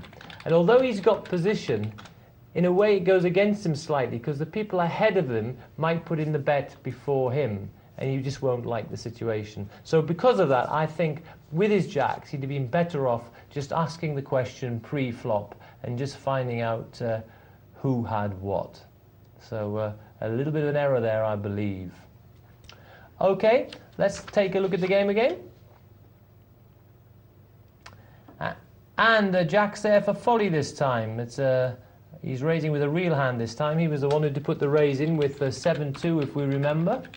And Clay, ace-jack, on the button. It's a hand, of course, we can see doesn't play very well against a pair of jacks, that's for sure, but he doesn't know that. But Clay is obviously very selective, as I picked out before we came to this table from looking at those stats. I said that Clay plays very few hands, so this is no surprise to me. So this is the sort of information we start to glean. So therefore, if I'm at this table with Clay, and if he makes a raise, I'm going to be really wary, and two, if he's in the pot at all, I'm going to be quite wary, because we know he's a very selective player.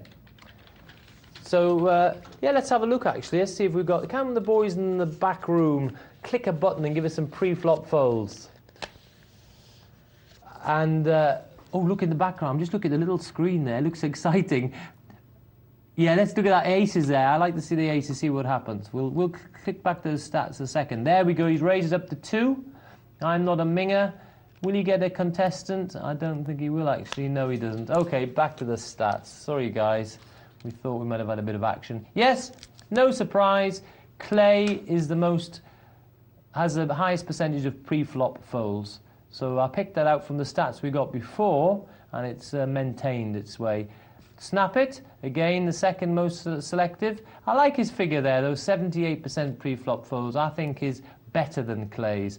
I think Clay is overly selective here. And I think the problem is that Clay will find it difficult to aid because he just doesn't, he'll just be showing one type of hand.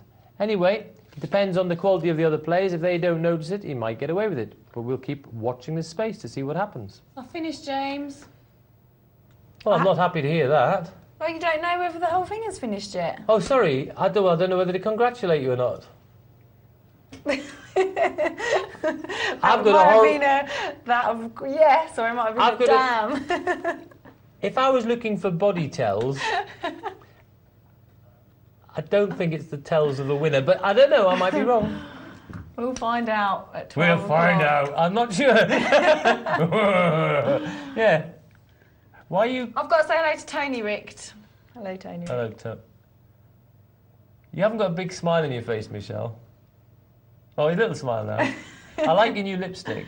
Do you? Yeah. It's a bit brighter than usual. No, it looks really nice. Thank you. And I think it looks really nice with the black top. Oh, it's full of... I was in a bad mood earlier, so you've got complimented me, aren't you? No, but I mean it, Make though. me feel better. No, I think you look good. We always look good, but you look Listen to extra him. good. See Flaherty Liz, he's got the chat, he's got the moves. Whoa. So how did that go anyway, without me? I missed you. Oh, did you? No, it felt like we'd had a lover's tiff and we're on the couch not talking. It'll be interesting to see what you think of my play. Yes, I'm looking forward to that. I will be brutal. You can be. You don't mind, do you? Brutal. Well, to be fair, like we said earlier, I've played 5, I've won 3, I've been in the money never mind 3 about the past. I'll be times looking and- at today's. Just picking myself up. I'm worried about We this can now. watch that at 12 and see how Okay, I I do. am looking forward to it, actually. It'll be fun. Thank you. So what are we doing now, anyway? Right. Contact details. Well, just, you carry on, James. You're doing a brilliant job. Oh, I don't want to take your bit. Okay, if you'd like to contact us, you can text us or 62211, or you can send an email to us at poker@pokernightlive.co.uk. And I think we've got an update about the MTT for you. We're actually down now, Michelle, to 37 players. Very exciting. And of course, that's on 5 tables. Wow. Do we know if Snappet's still left in there? We're trying to check our resources there to see if we can quickly tell you. Well, we're not sure at the minute. We'll let you know as soon as we find out. Anyway, Balrog's still there, we can tell you. Snappet seems like he must be hiding. So how many tables have we got left on our multi-table, do we know? Yes, we've got 5 tables left. Wow. Yes, let's have a quick drop into the MTT. Let's see what's going on. And here we are. We're going to the big stack table. We've got Howick Balls, who's got... It's Hoik balls. Oh, sorry, thank you. I got a He lot... was just playing in my game, actually. Oh, was he? Hoik. Hoik Balls. He's got 10,000. Zona has got 23,000. Wow, we've got some big stacks here. So the multi-table tournaments, how exactly do they differ from the sit and goes? As in, what kind of skill should you be looking at acquiring for these multi-table tournaments? Well, basically, as I mentioned before, I think to one of our viewers, is you've got to be just monitoring how you are progressing with your chip stack in relation to the average chip stack. Also, this can change. If you find that one player has an amazing amount of chips. Yeah, and you usually do find 1 or 2 people seem to go right into the Okay, well, let's say lead. you've got 2 people who've got way over above average chips. Well, this is actually good for you because you don't need even to have average chips now. Because in a way, you could take those out the equation and now you could look at what chips were left amongst the other players, and now you could see how you were in comparison with the rest of the field. So now you wouldn't need to have such a big stack of chips. So therefore, in a way, you quite like it in that situation if the chip leader just keeps on gobbling up more players and getting more chips themselves, because it takes less pressure, takes the pressure off you. You don't need to have as many chips. Do you play in mini? Multi-table tournaments on the internet, not so many on the internet. I mean, obviously, I play. You know, I'm like to play a lot of the big. This year, I want to play quite a few of the big events if I can. So I said I'm having quite a nice run at the moment. So I was 2nd in France and 3rd on the cruise, and I haven't actually. I haven't played many multi-table So- tournaments myself. Actually, only sit and goes. I'm doing it at home. I've won more sit and goes than I've lost at home. well, that's good. I like the longer the tournament, the better for me. I like slow structure tournaments. I did try one once, but I sat in a rebuy by mistake, and it annoyed me because everyone just kept going all in all the time. So every time I tried to make a decent raise, someone would go all in. Right. What you want to do is you want to sit in a freeze out. Yeah, I sat in the wrong one. Yeah, you should sit in a freeze out, and you should try and find one with a slow structure, where you can really take your time and have lots of play, and you'd enjoy it. Yeah, I must give it a go. Actually, I've been playing these kind of 20 and 30. Okay. I really enjoy them, actually. They're good. Okay. And they're good for practising up to your big multi-tables. It is, and that brings tables. in some of the facets of the multi-table. Plus, it isn't going to take up so much time either. So therefore, it's good. Right, let's have a look at this MTT, which is happening before our very eyes here. We've got Muscle Bug.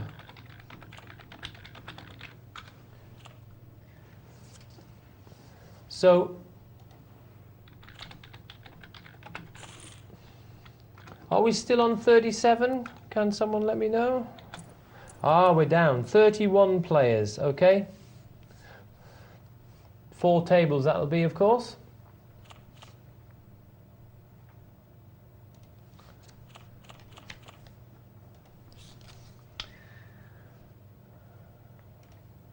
I think with multi-table tournaments, do you have to take more risks early on to try and double up your stack? Is that a play you can think about making a lot more? Because sometimes you can, in tournaments, you can sit back a bit, wait for your hands. I don't think so. I think basically your play should be in relation to the size of the blinds. The size of the blinds will indicate how much play you've got. Generally, in a multi-table tournament, you're starting off with 4 chips. So therefore, when the blinds are small, you've got more play. So therefore, it's inexcusable to be knocked out early because you've got so much play. When you've got more play, it means you've got more time to find a proper hand. So you don't have to be making desperate moves. Also, if you make desperate moves early on, what are you winning? You're winning peanuts. The blinds are worth nothing. If you've got 1,500 chips, and you win 30 chips, it doesn't do anything for you. You don't notice you've won it. So if you're taking a risk to win a small amount of blinds, your risk-reward ratio is dreadful. You're taking a risk to not get rewarded. Can't be right. Yeah. So therefore, that's what you've got to bear in mind all the time. So when you're playing these tournaments, you've got to bear in mind your 3 R's, the risk-reward ratio. And that's what we've got to look at. So all the time, we're looking at the fact that we've only got 1 life in a tournament. And we've got to put that in the balance with trying to accumulate chips. So we've got to have this, we've got to find the right relationship between accumulating chips and protecting our life. When there's lots of play to start with, wait for, obviously in a big field there should be some players there perhaps who aren't so good. Yeah. Hopefully we're going to catch some of these players who aren't so good, who are going to be playing too fast, too early. Now, we'll be playing them when we've got a big hand, and we won't be interested otherwise. So therefore, we should be able to catch some of these. And okay, if it all goes nicely, maybe we will double up, and that'll be beautiful. Because from then on, if we do get an early double up, if we get fortunate enough to, then we might well be able to just maintain this throughout the tournament. Because then we'll be monitoring what the average chips is, and keep on just progressing without risking our lives. And basically, in a multi-table tournament, when I play, I want to limit the number of times that I'm all in.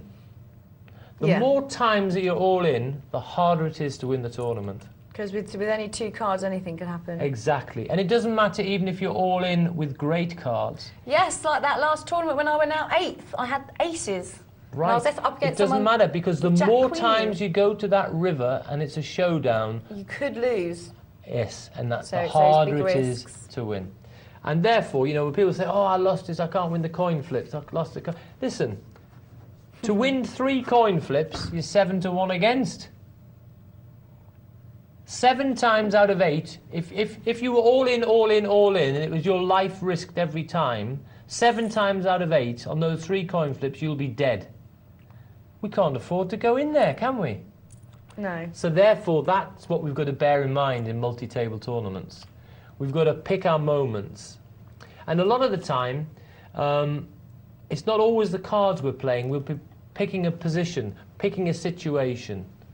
If I'm in a multi-table tournament, especially if I haven't got so many chips, I know I've got to be trying to take down blinds or whatever.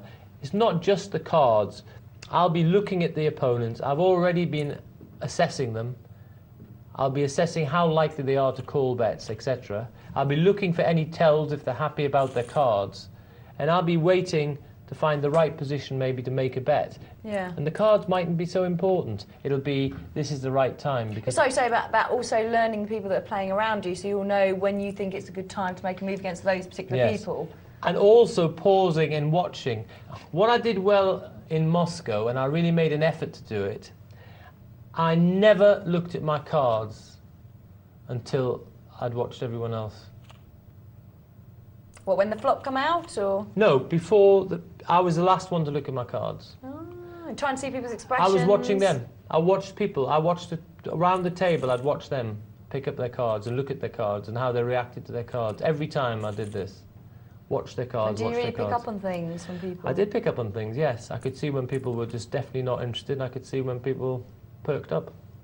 And so I watched this, and then also this meant when they looked at me, they couldn't possibly get a tell on me because I hadn't looked at my cards. Yeah.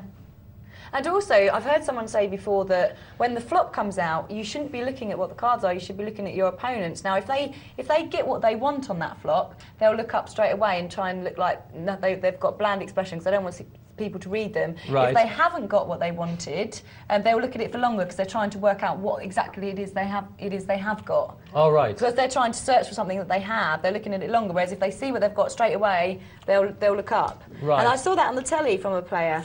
And I thought, yeah, that's probably true. You do, because it's like when you look at the lottery numbers, because you haven't got it, you're still looking and you're still thinking you've missed something somewhere along the line. And if the flop comes down and sort of look around like that, it's often because there's a really nice waitress walking. Oh, right. Brownie. Sorry. Been on holiday, and this is what he gets up to. It wasn't a holiday, it was work. Work. It was. Poker work. Right, well, I have an email from Aid. Have you done the one from Aid yet? I assume not. No. While I was busy. Right. Hi, Aid, first of all. He says, hello, Michelle and James. Great show as always. I think you look great, as always. Thank you. I haven't got a picture of you, so I can't return the compliment just yet. He says, quick question. Can you confirm what kind of bankroll would I need to play in the TV $2 and $5 single table tournaments? He does say, how are you doing with your tourney play, Michelle? My tourney play, I'm not doing too bad. At the moment, I think I've won more than I've lost, which is why I'm still up. But I've been playing all tournaments rather than cash games. And I lost quite a few big hits in the cash games. I won't go into bad beat stories, but I think I made the right decisions at the time. I just got unlucky. I think. And I went from cash games and thought, right, I'm going into tourneys again, because I tend to do that. But yeah, he says, thanks for all your help over the last few months. You've helped me no end with my games. Keep up the good work. But yeah, bankroll then for $2 and $5 tournaments. Okay, basically, if you're playing single table tournaments, you certainly need to have, say, maybe a minimum of 30 times the buy-in, I would think. So that would be a minimum. Absolute minimum. Because however good you are, we can suffer fluctuations in our results. I mean, Michelle's good, but she doesn't win all the time, apparently. No, seriously. However good you are, we can have fluctuations. So therefore, you need to be able to have enough buy-ins that you can withstand this. And you mustn't just be under pressure to win now. It's life or death. Because whenever it's like that, we can never play well. Because there's an old saying, you can't win with frightened money. And it's a very, very true saying. Because when we're frightened, it's as if, oh my God, I've got to win. And all we're doing is we're sort of trying to minimize situations, but we never maximize situations because we're not brave enough to, because we're too desperate. So therefore, always give yourself enough to play with so you're relaxed and you can play your best. Yeah, I mean, it's like I was just saying about the tourneys there. A lot of it is psychological, because like I've said, I've won more tourneys than I've lost. That's only on the site I'm playing at the moment. Right. And I haven't been on there that long. Right. My old site, I went and had a really good spell, and then I had a terrible spell. Oh. I had a really bad, I couldn't win a tournament, saved my life. Everything was going wrong in the cash games, and it was psychological. Once I got into that, and then I changed sites thinking it might help, and it seems to have worked. But it is psychological, isn't it? Most of it. Listen, it's not just psychological, it's mathematical. Yeah, and I'm not the most mathematical person well, no, in the world. what it is, like everything in life, is bell curves. These are the bell curves. It can't help it. It's going to happen. The best players in the world will have a losing spell like this. But hopefully they'll probably come back up like this again. It's bell curves, that's all it is. Wow. We're gonna. If you do have a text, it's 62211 on the text, and poker@pokernightlive.co.uk on the email, and we'll find out how James is doing overall, and when we come back from the break.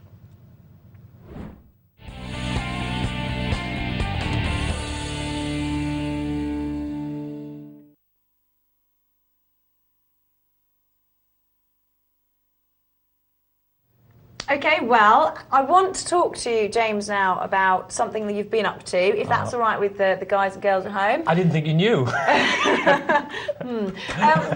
You've been playing some poker recently, haven't you, James? I have. I've been on my travels. First of all, I was off in Austria, and I was playing in a super tournament, Michelle. You'd have loved it. It was a 4-day tournament. It was... the levels, you started with 10,000 chips, just like the World Series, and the levels were 1.5 hours. Wow. So there was loads of play. So I played for the first day, we played for 9 hours, and I managed to get through that, and was round about average chips. We played again for the second day, again I played for 9 hours, and again I think I was round about... No, I was a little bit low on chips there. At So the how end many of the chips do second you day. start off with? 10,000. And it's a freeze-out tournament? It's a freeze-out tournament. Okay. Anyway, there were 27 prizes, and so I got through to the last 27, Wow. which was took place on the third day. I was a bit card dead, unfortunately, but I kept on taking into consideration that I was looking at the size of my blinds. In fact, we were looking at Harrington's M factor. And in fact, I think Harrington's M factor works very well in tournaments which have running antes. And this tournament did have running antes. So what do you mean by running ante? Basically, we had our small blind and our big blind, and we all had to put in a running ante as well. So, for example, the blinds may be 1,500, 3,000, and you might have to put in a running ante of 300. So everyone has to post 300 as well. So it's costing you every go. Exactly. So what you do with Harrington's M, and it works, I think his M works especially well in tournaments where there's a running ante, more so than others. I'm a little bit controversial on that, but I think it works very well with these, where you add up the cost of a round, and you look the cost of your small blind, your big blind, and the total you'll put in small antes. You divide that into your stack. If you now have 5 or less, after dividing into your stack, that's your M is 5 or less. Really, your only move now is, when you make a move, is to push and push all your chips in. Yeah. Anyway, I battled away with that, and I finished 21st in that tournament. Oh, well, how many was that out of? 237, I That's think. not bad going, James. Anyway, after that, I then went off to Moscow. Moscow? All of you pros are off at the moment. Mark's been off. You've been off. Dr. Tom's off at the moment. I know. Around I've the never been to world. Moscow. How was that? It was cold over there. It was cold, yeah, but it was great, actually. I really enjoyed it. The only thing I didn't enjoy was you've got to get a visa to go there, which I hadn't been thinking about. And at the last minute, it's very expensive. And I don't even want to think about that. But never mind, I got to Moscow. I found a great hotel to stay in, and that was cheap, so that was good. And brilliant. And I even travelled on their metro. And that was good. I like to sort of just mix in... You didn't have your chauffeur with you, no. James? I'd love you to chauffeur me, especially with this lovely new lipstick of yours. We'll negotiate a price. Anyway, that was a one-day tournament at Moscow. And I battled away there, and I'm glad to say I had a bit more success there, and I actually finished third. Wow, and how many was that out of? No, it was a smaller field. It was around about a 50 field. You come third. So, and was that it, the two big games? Did you play anything else while you were there? I played one other tournament where I think I finished 13th. But I had an amusing thing happen there in Moscow. This is sort of like, you think it's going to be a bad luck story. So I'm being dealt the cards, and all of a sudden this card's flipped over. It's the King of Hearts. I look at my other card, it's the Ace of Hearts. Oh, gutted. Anyway, so now this gets discarded, becomes a burn card, and they deal me another card. As it happens, it's a Jack of Clubs or something. Anyway, it comes round to me, and I push all in. So they've seen me, the King's gone, but actually it was a good shape for me there, because now I know that anyone with a King won't want to call because the king's already missing. Yeah. So a little bit of extra information there. And also, because now I still push, well, it just generally, the whole thing made them suspicious of the whole situation. So did it work? Did you yes, take it worked. them They down? all just passed it, yes. So when's your next one? When are you off again? I'm hoping that I might be going to, it depends on the rota actually, I'm hoping I might be going to Sweden, I think. Sweden? Sweden.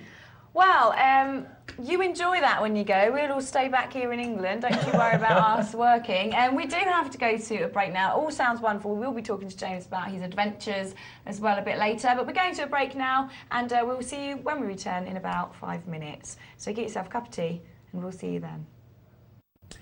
Good morning. Is it morning? Yes, it is. Welcome back to Poker Night Live. James and I are here. I'm back in the world of poker with you, James, after my tournament. Yes. Which we'll be watching in a minute. We'll be putting it to pieces later. We will do, yeah, and not just my play, everybody's play. Yeah. It's a tournament that we'll really concentrate on. Okay, we have an email here from James first. I never wrote one. Good name. He says, hi all, I played my first multi-table tournament last night and was very pleased with my finish. I came 15th. I just wanted to ask a question about my final hand. My stack had slowly been depleted from around 10,000 to 5,000, whilst the blinds had moved onto 400, 800. My cards had dried up. Finally, in the big blind, I got ace-king. One player went all in for 1,200. The small blind called. I raised 2,500 and was called by the small blind. The flop landed 2, 8, 10, all unsuited, so it was a rainbow flop. And the small blind just checked, and I pushed all in and was called. We turned our cards. The first player had 6-6. The small blind had ace-8. No more cards of any help to anyone turned over, so I went out to a pair of 8s. So my question is, did I do anything wrong? I feel that the guy in the small blind made some crazy calls. He called 2,500 on ace-8 and a further 2,500 on a mid-pair. Or was I wrong? Anyway, 15th out of 119th was a pretty good effort. Your advice would be great. And first of all, congratulations. That's great going. It's a lot of play to get 15th, so well done for that. James, as far as his play on that last hand? Yes, I think you did make a mistake, I'm afraid to say, James. You told me you've got 5,000 chips. The blinds were 400, 800. That means each round is going to cost you 1,200 chips. If we divide 12 into 5,000, we see that you're below 5. That's the M of 5, you're below 5. In fact, you're nearer an M of 4, because that would be 4,800. So therefore, when you just made it 2,500, that was your mistake. You should have then pushed, if you're playing that hand, you should push all in to 5,000. Ask them the big question. Then you don't have to make any decisions on the flop. You don't have to make any decisions later on. You're there till the end. Ace-king playing to the river plays well all the way. You might just hit your ace on the river. So that's where you made the mistake. You should have pushed all the way to 5,000 and be happy if they passed. Because, as I've been talking about tonight, a tournament is where you only have one life.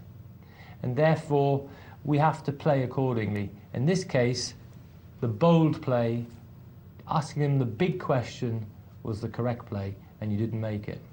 Well, now he knows. Do that next time, and maybe you'll be in the winning chair. A quick email here from Shirley in Ireland. Hello, Shirley, all the way from Ireland. She says, scenario.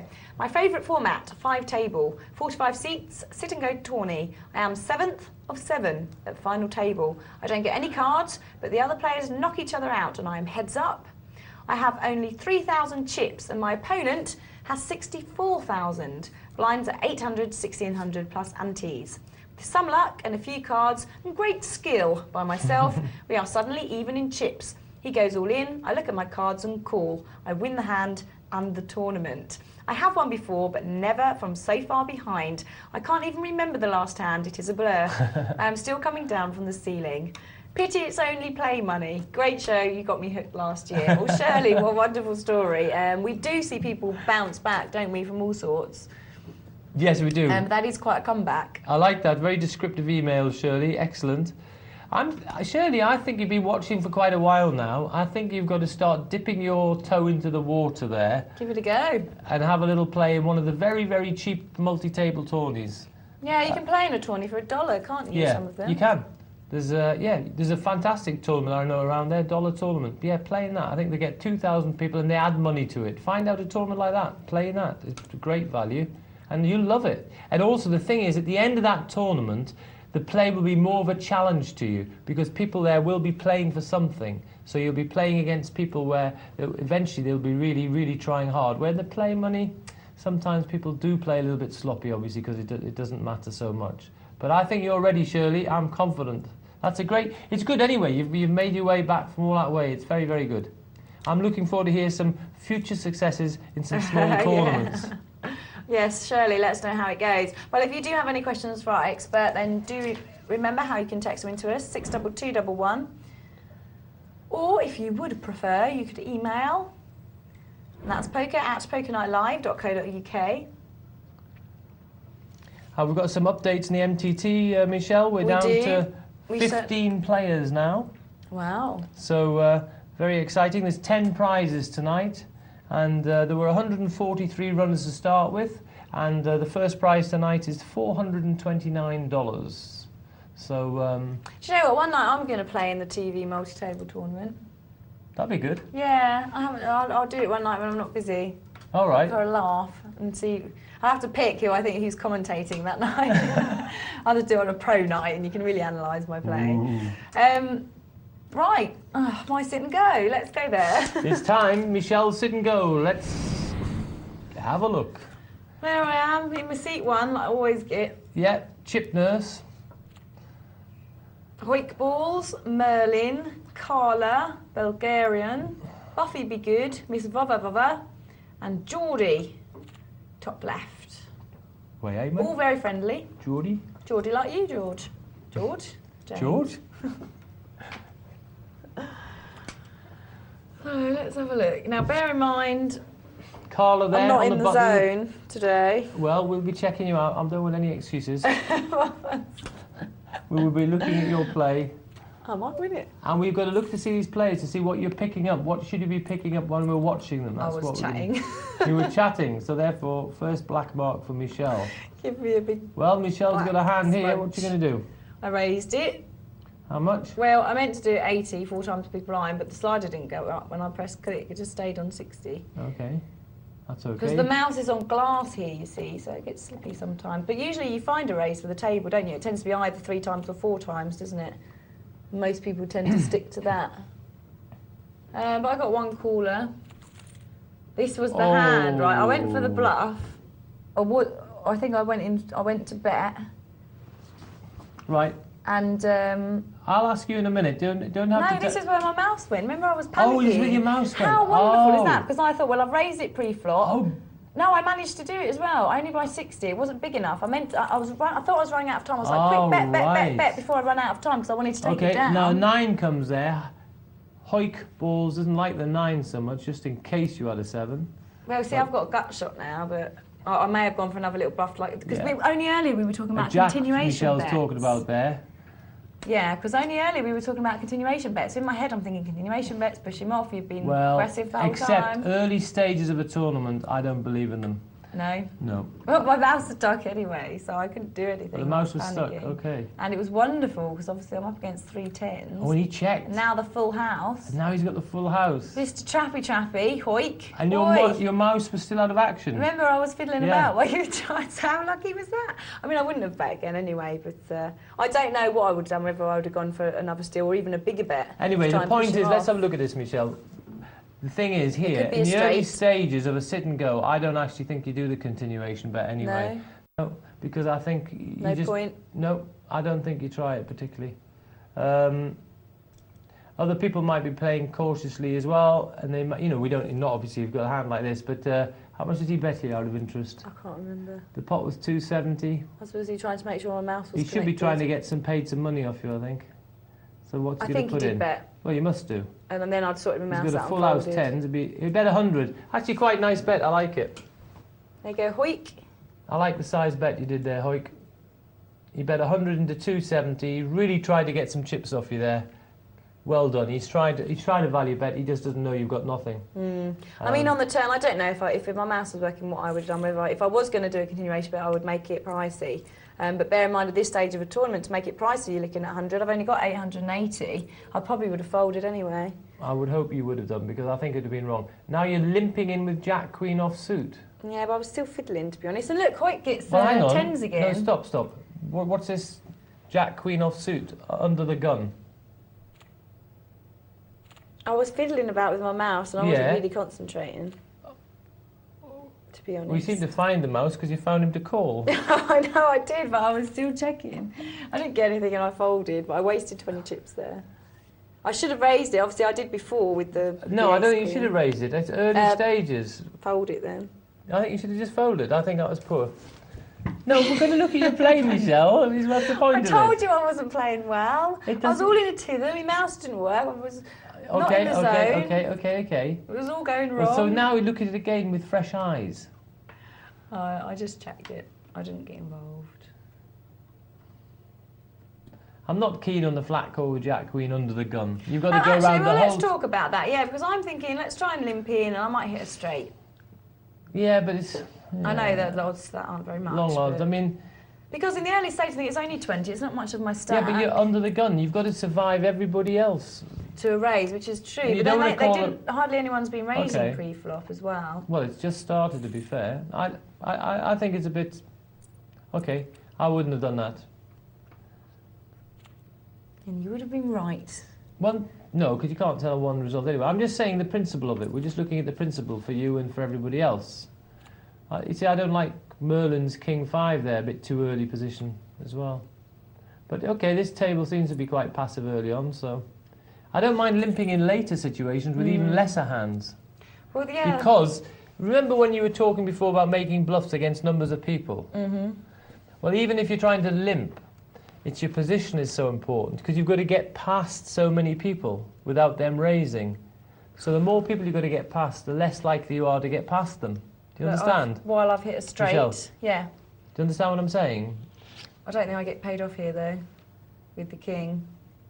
I check it to try and get him to raise, and nobody does, I don't think. Michelle, why are you checking this? Because I don't think I don't put anyone on the flush draw, Well, no, hang on. I'm trying to get them to bet at me. No, hang on. You could actually... But you want people to be people to be calling with their flush draw there, don't you? You can actually make some money off them on a draw hand. Ah, yes, I could. Yeah, you're right. Yeah, I didn't like that, I'm afraid. I told you I wasn't playing very well. Okay, but never mind. That's how we learn. I didn't like that one. You've got to actually give them the wrong. Yeah, I didn't think of it like that actually. I was thinking, oh well, I've got the straight. I don't think anyone's. Yeah, but there's two possible flush draws out there. They could be on a draw. They're going to be 4-1 against. Was there two? Yeah, there's two flush draws. See, I didn't even notice that. Right. Okay, let's have a look at this. You've got another hand. You've been getting some hands here, haven't you? Look. Made any money there. Any chips even. Chip nurse, pair of nines on the button. What does she do? She makes it 60. That's fine. Hoik passes and Merlin passes. Chip nurse back to 950. Actually, I don't mind just taking chips down with nines because. Whoa! Big raise with 8-6. Oh, look at that. We've jumped. Chip nurse has been exterminated. We've jumped and everyone knows that I went out 5th. But, right. So did you... Right, let's just let me say something here. Right. While we come back to vision. Yes, fair enough, tournament has jumped. Let me say something. Was that you doing the mouse again? Did you make the tournament jump as well? I know, without a doubt, that I played badly in that tournament. Oh. And I was not in the zone from the very beginning. So you've disconnected it now, so I couldn't commentate on it. That's what you've done. Well, let me tell you how I went out on 5th, because I pushed all in. No, we might see it yet. So, shall we wait in case we see Don't it? say anything yet, we might go back. Listen, Michelle, my plan will be to go back to look at this tournament. You're not getting away from it. We're going to find it. Do you know what? I think we should just leave the tournament where it stands. I think you unplugged it now. Because to be fair, I've played really well in the TV tournaments up until now, I think. And then the one time with you, the one person that's really going to scrutinise my play, I play really badly. I'm not in the poker zone. Ooh. You are in poker zone. We're going to try and get that tournament back for you guys and girls. Yes, we are. In the meantime, I was going to do an email, but let's go to the multi-table tournament. Yes. We're down to 12 players there, Michelle. And we'll try and get that. So I can't believe we jumped. And these 12 players are in the zone. I'm hoping that we can't get it back because it was just rubbish. Isn't it weird though sometimes how you just play badly? And you know all the mistakes you're making, but you still do them. I think we definitely want to get that tournament back because we might be able to learn something from it now. I think Well, no, don't. Just leave it where it lies. I think it's the best thing for everybody. Okay, Watsa. The blinds are 400, 800 here. We've got 12 players left, so there's 2 tables of 6. Remember, we started off with 143 players, which gave us a total of 214,500 chips. So,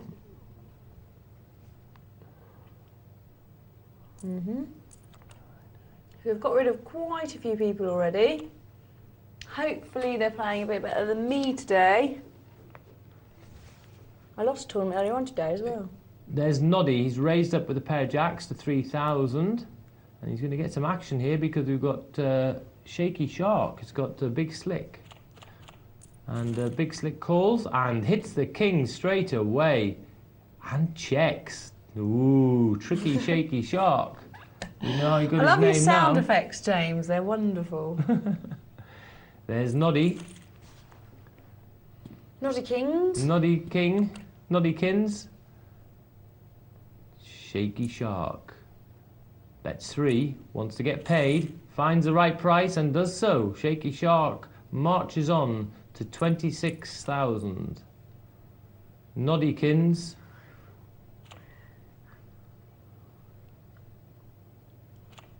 Reduced to 16.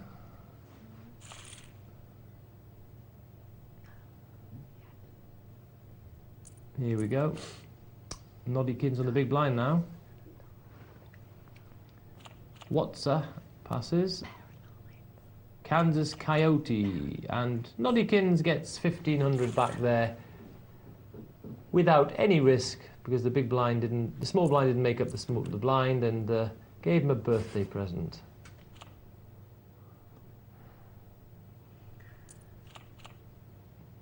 Oh no. Kansas Coyote has raised to 6,000. I've just heard Michelle groan. Which I think they've got the I have a tournament. feeling it means that we're going to find Michelle's tourney again. But I don't know. I might be wrong. Oh, I might just go home. It's all going wrong, James. You're usually a lucky charm for me. I am. Last time you were on the phone to me when I was playing poker, I did brilliantly. Yeah, you did. I was on the phone to you when I Yeah, was I having all remember. these hands, do you remember?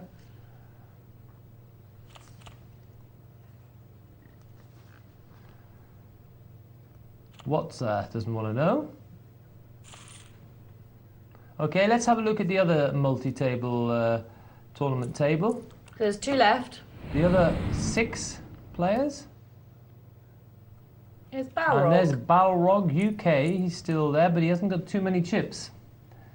And he's on the small blind with King 5. A bit of trouble there, but look at this. There's 2 ace-jacks out there. Tavius there, ace-jack suited. I think he'll be putting in a raise here. He does. He makes it 4 times the big blind, 4,000. Flipsake passes. Balrog says no thanks. There's a question for Sky Blues. Difficult to call with, but he calls. Oh, he thinks, what a great move I've made. I've just hit top pair. As it happens, he's got a backdoor flush draw as well, so he has the advantage. Yeah, it'd be nice to see another diamond for him, he's thinking. And he bets 4,000, and it's a question from Tavius now. Sky Blues, oh, he doesn't think long, he calls. And he got the diamond You did turn get the diamond, to give you him did get the free roll. By that we mean he had a free roll. He couldn't lose, and he had a free roll to hit a flush, but he didn't get it. So he had like a 20% free roll, because he was about 4 to 1 to hit his flush, and so 20% of the time he would have done. Very nice to get 20% free rolls. That's the way to get rich. And Tavius, Jack 9. Let's see what Flipsake does with his King Queen. Just calls with King Queen. Must have been listening to Uncle James. And he's hit his king. Look at this, Michelle. King Queen in the land of the unraised pot is looking strong again. Is that yours, is it? Yes. I thought that was Dr. Tom's. Oh, No. I made that mistake before, actually. That's mine. Someone said to me, no, that's James. King Queen rules in the land of the unraised pot. Yeah. Have you been following it? I have, actually, and I even thought about that when I had King Queen, and I've thought of that saying in my head. And I raised it right up and took it down. There we go. Flip's sake, whacks it in there. Which you can conquer And anyway. he's whacks it in with confidence.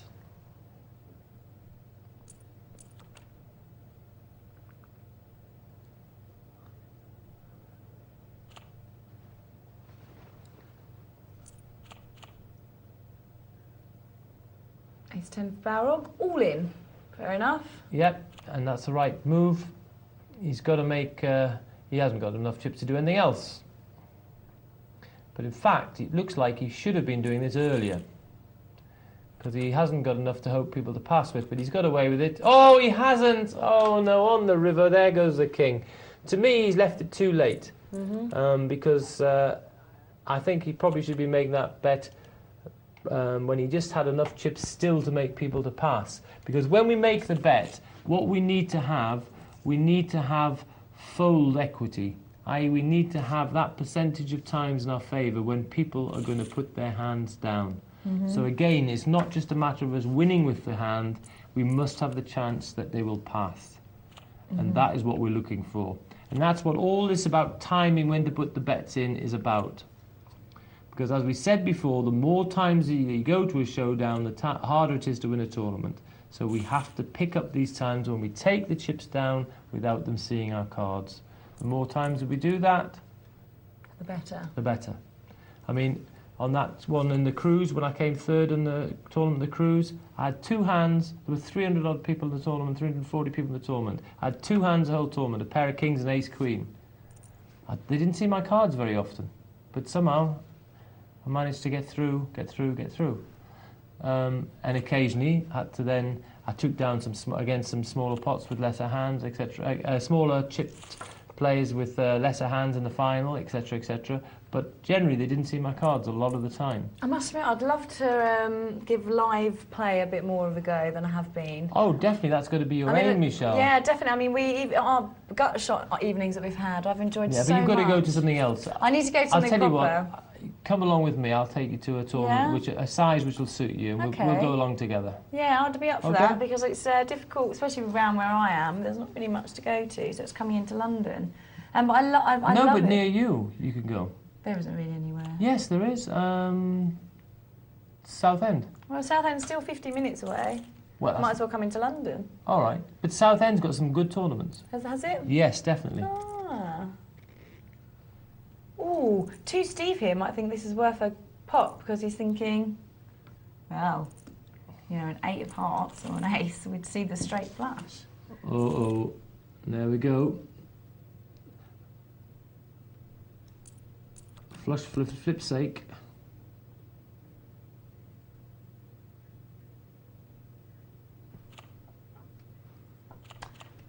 Obviously, before I do start playing a live tourney, I'll have to make sure I'm in the zone.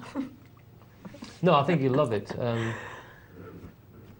No, I've seen you when you've been playing... Well, I'm thinking about going along to one at the gut shot this week, actually. Oh, okay. Yeah, giving it a go, because they're the ones that night I played in 3 and I come second twice. And that feeling of being up there was so, because people are all around you, yes. You see people's expressions and faces, and then when you're going heads up, and it's you and him, and you're really bouncing off each other trying to work out who's doing what, it's just the excitement was brilliant. Oh, it is. And you don't get that on the net. It's a great buzz. Well, you do get it as well. No, listen, when you win a tournament on the net... on the net, yeah. When you win, it's still a lovely feeling, that's They're for two sure. completely different ways of playing. They are, yes. It's very comfortable on the net. I can sit there and I don't feel threatened, and I can learn the different games, and I can go from cash to tournament, pick what I want to do. Whenever I've got the time, I only have to go into the next room.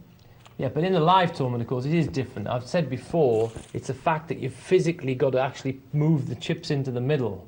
This is a lot harder than just clicking an all-in button. You know, you've actually, halfway through doing it, the person gives you a funny look and you think, no, I'm not doing it, or whatever. Because you say that people can't pull the trigger. Can they pull the trigger when they need to do it? Or someone says something, it's just enough to put you off or slow you down. Or you'll suddenly realise, I've taken too long, it's just too obvious I haven't got anything here. You feel that you've given the game away. So there's a lot to think about when you play live, but these feelings are all great because these are sort of like highs and lows, feelings of excitement, fear, nervousness, etc., etc. They're all there. It's a very sociable game as well, isn't it? Even Oh, on it the is. net, I find I do chat a lot in the chat boxes to the guys and girls. No, I can't believe that. I'm a bit of a nightmare like that. I can't believe that. I think we've got the rest of my tournament. Yeah, I can see it now. I've watched these young Americans. They're playing 20 tournaments at one time, and you can watch Michelle. She's doing 20 chat boxes at one time. Yeah. Having 20 conversations.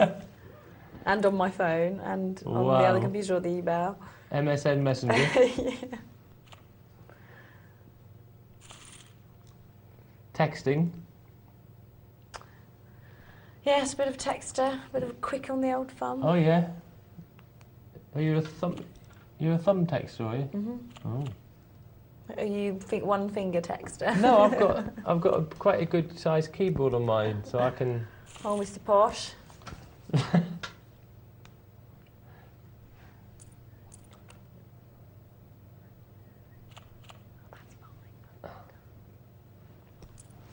Okay, we're gonna go back to my disastrous, terrible tournament. Don't say that. I'm sure it wasn't as bad as you're saying. I was just. We've seen a couple of little dodgy bits, but it's not been too bad. Here we go. Through the matrix, and it's back to Chip Nurse. She's got 8-9. And she's in late position here. And gone. Right. He raised it, so I went. Merlin 10-6 bets 100. And Votavova with the ace 10 and a flush draw. Had the top pair of the flush draw. Marvellous hand.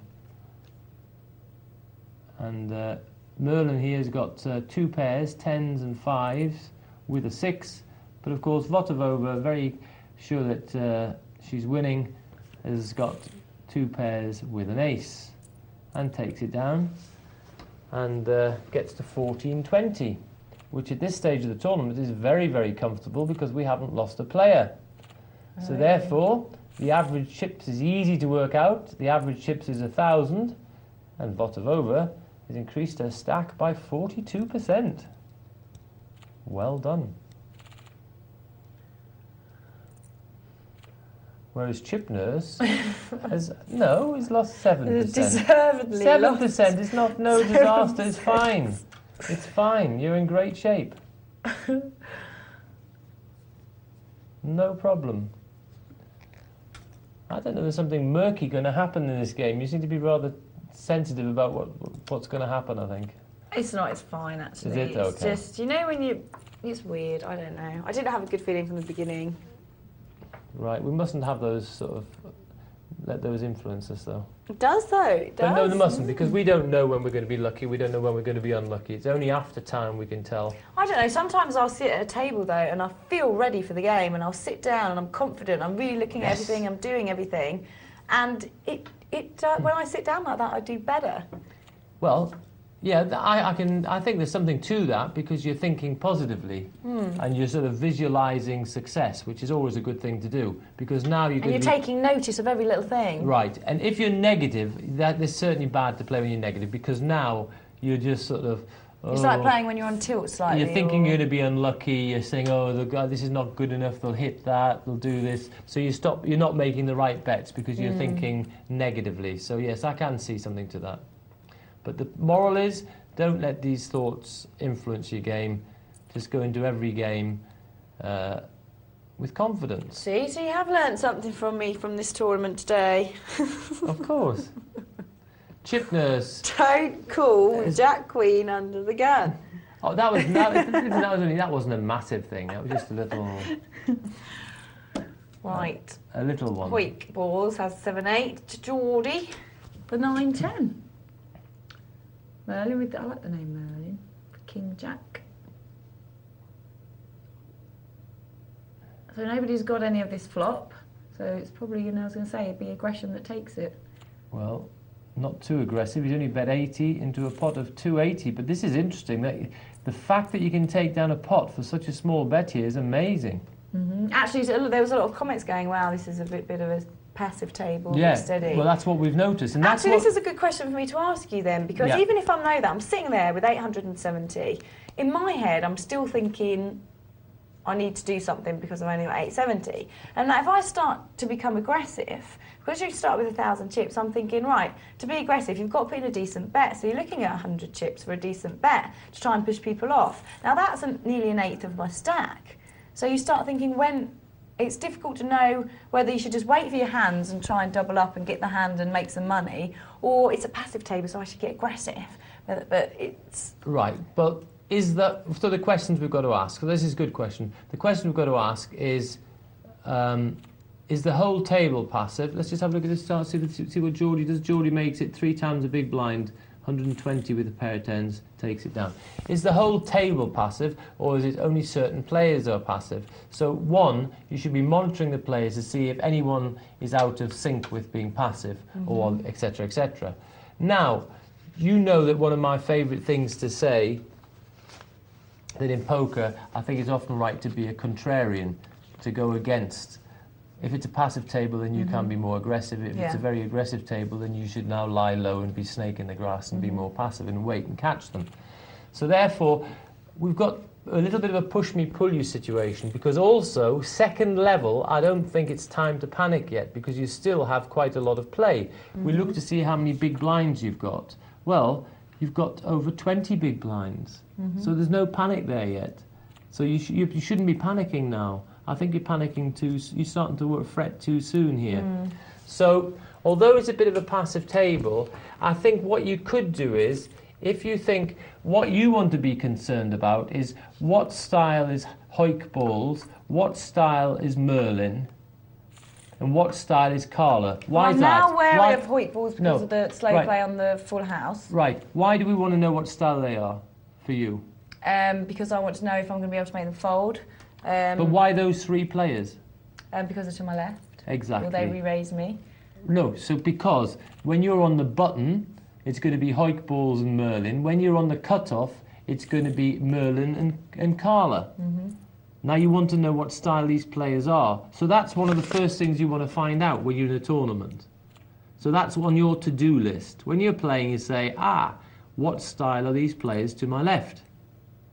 Now, how conscious an effort do you make on doing that? Or have you done in the past? Usually, I will, because I only play 1 game at a time. So I will take lots of notice. No, but honestly, how conscious an effort do you say, what style are these players to my left? Do you actually think of that when you sit down or not? When I'm sitting down, yes, I do. I would say yes. That's excellent. Usually then. I would say if yes. If you do that, well, that's very good. And do you know why? But are you going to do that even more now? Yeah, I didn't this at all. No, but are you going to do that even more now? Yeah. Right. Do you know why, though? Do you know where it comes from? Do you know when the point was that I started doing that? Was when I played in that live tourney. And I think it was you that said to me, you've got Tiffany Williamson, try and get her on your right, I think you said. Or, yeah, try and get her on your right so she can't make moves on you. I'd never thought about it up until then. Ever since and playing that, I've started working out what people are like to my right and to my left and how it would affect my game. And that's very important. Anyway, you're here. There's still no problem. 870, there's no problem. Merlin's only got 400. Okay, nothing very good in the big blind for you. Got King 6. Hoik's got Ace 7. There's nothing too special out here. It'll be interesting to see what happens to betting. Pass, pass, pass. Buffy be good. 3-4. He's in the cutoff. Could limp. And you get... Oh, very nice. Got it for free. Merlin, Ace Jack. And the blinds have gone up now, 40-80. So now you've just got over 10 big blinds now. But you're not going to do anything with Queen 3. I don't even get involved. No, which is quite right. Small blind early, because you're going to be in the early position anyway. So a lot of people think, oh, it's only another 40 in play, but I won't even get involved. I don't think you can afford this 40 here. I think you should just pass it. Plus, even what am I going to get if I hit my queen? I'm still not sure I'm ahead. No, you're not. No, you want to hit 2 pair or something, I don't know where you are. But no, I think that's right. You just want to keep that 40 there. It's good. You've still got 850 left.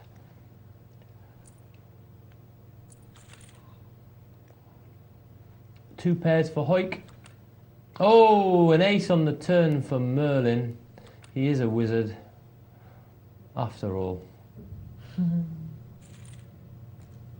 Back in the hunt. Almost caught Chip Nurse up. Miss Vatavova, who apparently is a miss. Yep. It's Olga. Olga. From? Don't know. I'm assuming somewhere like Sweden. Sounds a bit Swedish, or Denmarkish. Could be Russian. Or it could be Russian. Or Polish.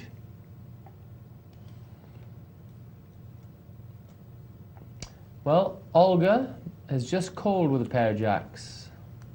Hoik passes, and Merlin has got a flush draw, but can't be too confident with that because he's only got the 6 of hearts and a straight draw.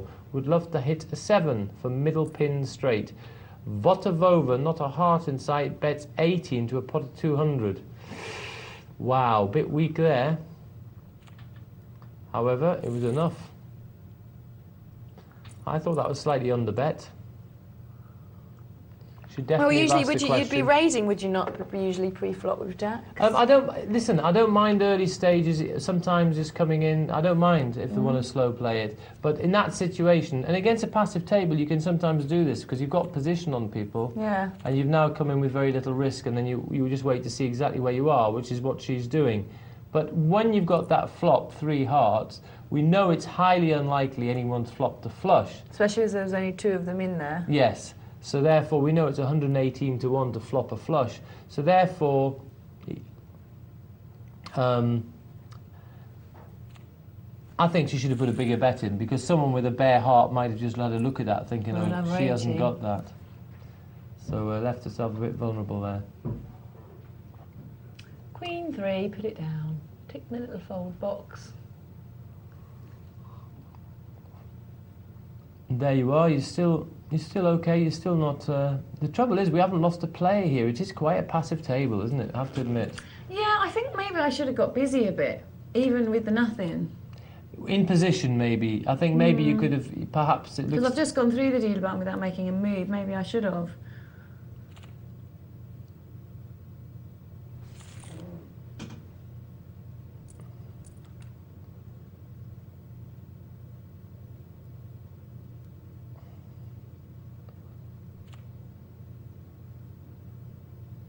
But you're just a bit too early there with ace-4. It's not. I still wouldn't with that one there. You've got too many. Oh well, it's been. Now we're definitely not interested. So that's taken that thought out of your no, head. I re-raised it right up with the ace-4. I did, James. I don't think so.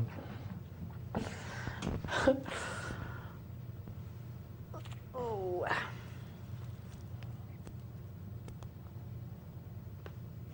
Wouldn't it be nice sometimes when we watch a film, all of a sudden there's a different ending? Sometimes you can have alternative endings, can't you? Yeah. Wouldn't it be nice if we could have an alternative ending to this story? It'd be nice if I could manipulate this into being something slightly different. As we all know, I went out, as we saw earlier. So now I'm even again. I've won, been the money 3 times, I've lost 3 times now, so that's not good. Well, it is good because there's 8 people take part. And if you ended up in the top 3, that's better than, it's harder to do than Yeah, I suppose. not be in the top 3. And I want to win the prize because we're all going in a thing. God, this is a bit unfair. I haven't played any. Yeah, but it's all going to be averaged out. So if you win that one, then you've got 100% record, therefore you'll probably win. Oh, so I just play one, not play any more. Yeah. That's it. I don't know what prize it is. Probably nothing. Hoik is raised it up to 320 under the gun with King Jack. Now, gets the King Queen to put it down. He won't get the Ace King to put it down, I don't think, and he doesn't. He's flat re-raised, i.e. 320 with 320. Chip Nurse is gone. Hoik here, well, wishing he'd never got into this mess. He decides to put his chips in, feels a bit obliged. He feels pot committed. 7 Queen, Deuce. Ace King still in front, and Jack will help. Still in front. King or Jack's the only card which will help Hoik. It doesn't come. And he's in big, big trouble. And Carla has gone to chip leader. Now there's Chip Nurse with King 9. Let's see what unfolds here. Oh, it'd be good if that was Cara. I might do that one night when Cara's playing. Come in and play on the same tourney. That would be funny. What? To play in the same tourney as Cara. It's Cara or Carla. I said if that was Cara, it would be good, wouldn't it? Because she'd be in the same dress. So one night when she's working and she comes Cara. in. Oh, beg your pardon. Yes, sorry. I'll have to come and play with her one night. Ah. That'd be fun. Battle of the presenters. Yeah. Rather than Battle of the Experts. What about Lindsay? How's she doing? I don't know actually. Oh, Lucas Bulgarian hits his flush. Like with his lucky 7, but he's got to think. I suppose if any of those do have a diamond, it could easily be bigger than mine. Oh, and Merlin's gone for it. Yeah, but how much is it? 360. And Bulgarian's got the flush. He hit trips just to drive him wild. Well, you're down to 6 players now. There he is. Merlin hit trip 10s on the end, but it was no good because Bulgarian had the 7 of diamonds, 4 diamonds the flop, and it gave Bulgarian the flush and the chips. So poor old Merlin's gone. What hand did you have there? Can you remember? Who? You. Chip nurse on the button. I think I wasn't the king. I don't know. I think it was ace. No, it wasn't ace. I think it was I don't know. I can't remember. Can we rewind it? What did I just have? Right, because it was just interesting there. If you had a chance there, I was looking for that button position. That's why. I don't know what I had. It's just that people passed all the way around. I suddenly see that looked like that. This might be one of these. Well, I suppose it doesn't matter what I had. Maybe I should have gone for it anyway. Yes, that's what I'm saying. I'm just wondering if you missed an opportunity there. We didn't get to take some chips. Yeah, because it was a position. Pass. As I said before, it's not always the cards. The blinds have gone up to 81.60. You've got 7.30. They will pass to me if they don't have anything. Yes, 7.30 is still enough to make the pass. Especially as I haven't played for a while. Right, now, what have you done here? Do you know what? I folded. You didn't? No, I didn't even mean to. You should have pushed all in here. Don't you remember me saying to you? You push all in there. Don't you remember me saying to you, James, I folded? Do you know, I don't even know how I managed to do that. You definitely push all in there. The blinds Ace are 160, suited. Yep. I've got nothing. The blinds are 80, 160. I've got 730 and I ace. Yeah, but there's only five players left. Exactly. That 240 is very significant to you there. Yeah, I know. And what did I do? I folded like a big idiot. Right, so I think that was a little error. And then I tutted, and you said, I don't want to know because I'll watch it later. Oh. I said, you won't want to watch it later. So, big error, another big error to go on the big black smudge error list. Stupid. But do you agree, though? Oh, no, definitely. I don't know why I folded. I can't remember what I did then. I meant I would have bet that right up with the blinds at 81.60 with a, even though it was a rag ace, it's a high card and there's a chance of a flush and a run. I'd definitely be all in there. Re-raised here, but I know you've got a motley hand here. I mean, I'm thinking sometimes. I don't. I gave it to her. Yeah.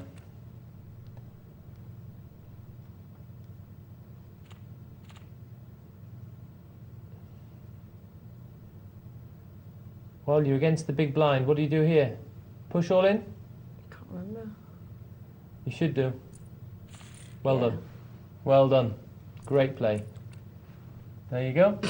No, good play. A lot of people wouldn't have done that there, but it's good. Good play to do it. Well, I've not got anything, and I have to do it again here as well, I'm thinking. Right. Oh, no, definitely. Oh, Ace well, it's 10. now, you've got it's against a raise now, but that's fine. I like that. I decided to do it because if you look at everyone else's stacks, I like it. Thinking, I like it. I've got to try and be aggressive. I like it. And because I've sat quiet for so long, I thought I've got to change tune here if I want to get I really anywhere liked in the this small tournament. blind play. That was great. I was glad you did that. I wasn't certain you were going to do it, but that was great. And I like this again. You've given yourself a chance here because there's good odds here you're getting. Oh! Flop the straight. Can you believe? And out I go. Chance to double up, and it didn't work for me. 4, 5, 6, 7, 8. Look at that. And you had a chance there to pick up the small blind, the big blind, and the raise there. So there's a lot of money in the middle there. There was 240 plus his 320, so that's 560. Yeah, you had a chance to really get chips there, and it was a coin flip. It was a coin flip. We do have an email from Mr. Vova. She says, hi, Chipness. Excuse me. Sorry about the bit of luck on the table tonight. Well, no, you know, she'd raised. She saw that she had collected cards. She says, no hard feelings. It didn't cost me too much extra to call. Probably would have folded if someone come over the top with a larger stack. But I could cover you. Knew I'd have live cards and got lucky. No idea what the odds were, maybe 60-40. I really enjoyed the game. Yeah, well done, Miss Fox. I've played you quite a few times, actually, haven't I? I can't remember how we did before. I'll tell you what, Michelle, you're putting yourself down there because definitely towards the end there you've done some good plays. You had a couple of shaky ones. I think you missed an opportunity with that ace 4 or whatever it was. Yeah. I think you might have missed an opportunity when we lost the button on the button one, because even without seeing your cards, I think from the way that everyone folded, I think you should have been pushing. And because I've been quiet for quite a while as well, hadn't I? So I think there you should have pushed. So I think that's 2 opportunities you missed. Now those are quite critical because that could have changed the course of the tournament. The whole tournament. You now might have even had you know, maybe now you don't even have to be desperate enough to go against the razor now. Okay, you're in the right good shape, but maybe you could have been more selective even later, who knows? Or maybe now you'd have had enough chips that you get her to put it down. Yeah. That's the difference. You could have come over the top of Miss Votavova if you'd won those other 2. She could afford to call and have a little bit left. And now you could have asked her a bigger question. So I think those 2 little errors maybe cost you. And I think possibly it's hypercritical, but I think that little Queen Jack offsuit under the gun. It was only 20 though. No, I know. I just think it's a bit. I don't know. Yeah. You've got to be careful about frittering. I don't mind you frittering or limping in later position with worse cards. It's just I think you're asking a lot to get all the way around the table. Yeah. Maybe excused in this one because it did look to be pretty passive, but overall I think you did pretty well. Did okay, even though I wasn't even in the zone. No, don't worry about it. You did pretty well. Right, well, do remember if you have any questions or comments, you can text them into us. The text number, if you've forgotten it, is 62211. You can email poker@pokernightlive.co.uk. And why not have your say? 0906 200 70 80. Okay, we have email here from Matt, aka Flipsake. Says it's Flipsake here. You have just been commentating on my calling a king queen. Before I get to that, great show as always. I've been watching tonight and I'm so pleased that you kept saying king queen rules in the unraised pot. It's so true. I followed it faithfully and won every hand I have played it and have been happy to fold it twice when the pot was raised. I ended up in a good position in the tournament. You're giving great advice as always and I've learned so much from watching your show. Thank you very much, and please remember this is my little poker saying. It's not come from anywhere else. It's my own little baby saying. King queen rules is the land of the unraised pot.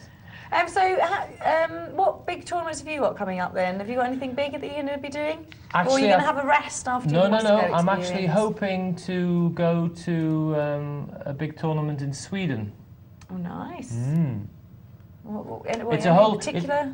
It's in Stockholm, and I think it's the Swedish Open. That's April the 3rd to the 9th. It's that week. There's actually also a festival which I normally like to play at, which is taking place at Luton. So I'm having to decide which to go to, but I have a feeling that Stockholm is going to win. So I have a feeling that Sweden will win as well. And got an email here from Balrog. Hello, Balrog. He says, morning, Michelle and James. Morning. James, you commented about my exit from the multi-table tournament, saying I should have been pushing earlier. If you recall, I was low stacked, had ace-10 and pushed in. I agree with you there and had spent the previous few rounds wanting to make moves, but just seemed to have raisers or callers before me regularly and suddenly found myself low stacked without having done much about it. I got in that state of mind thinking, oh poo, I'm going out, when any hand seems for some reason not quite the hand to do it with. I know I should have been pushing long before I did, but so often haven't got myself to a fair position in multi-table tournaments, I seem to fall into much of a cautious playing style and bump into my old friend Mr. Bubble a little too often at times. But fair point and well made, James, thanks. Well, he agrees. Yeah, okay, yes, well, big of you to agree on that one. I'll tell you what, I sympathise with you because it's horrible when you know you've got to make a move and all of a sudden you've got a hand which you could bet with but you can't call a raise with. And that's well done there, not panicking and just calling. And at least that's good that you put those down because that's still right. Because what people don't understand is you can have hands which are fine to bet with but which are not good enough to call with. However, from what you said in the email, there obviously were some windows of opportunity there where you erred on the side of caution and you didn't make the push. And you definitely need to have that, capture that fold equity, i.e. the chance that your opponents will pass. And that fold equity diminishes as your stack of chip diminishes. So that's what you've got to remember, and I'm sure you will next time. And I look for success for you in the future, Balrog. Excellent. Well, thanks very much, Balrog. Do remember to get all your questions and comments into us, and our expert will be answering all your questions as they come in.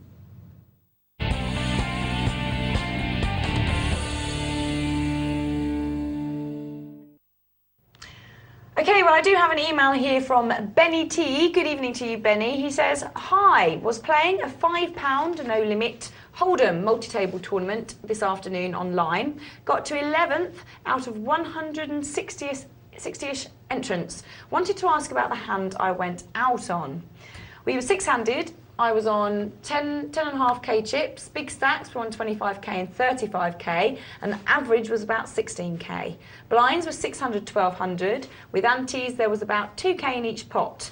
I was in the big blind with King of Hearts and Queen of Hearts, and there were 3 limpers, making the pot over 5.5k. I went all in pre-flop, hoping to pick up the big pot as I thought I had just enough chips to prevent a call.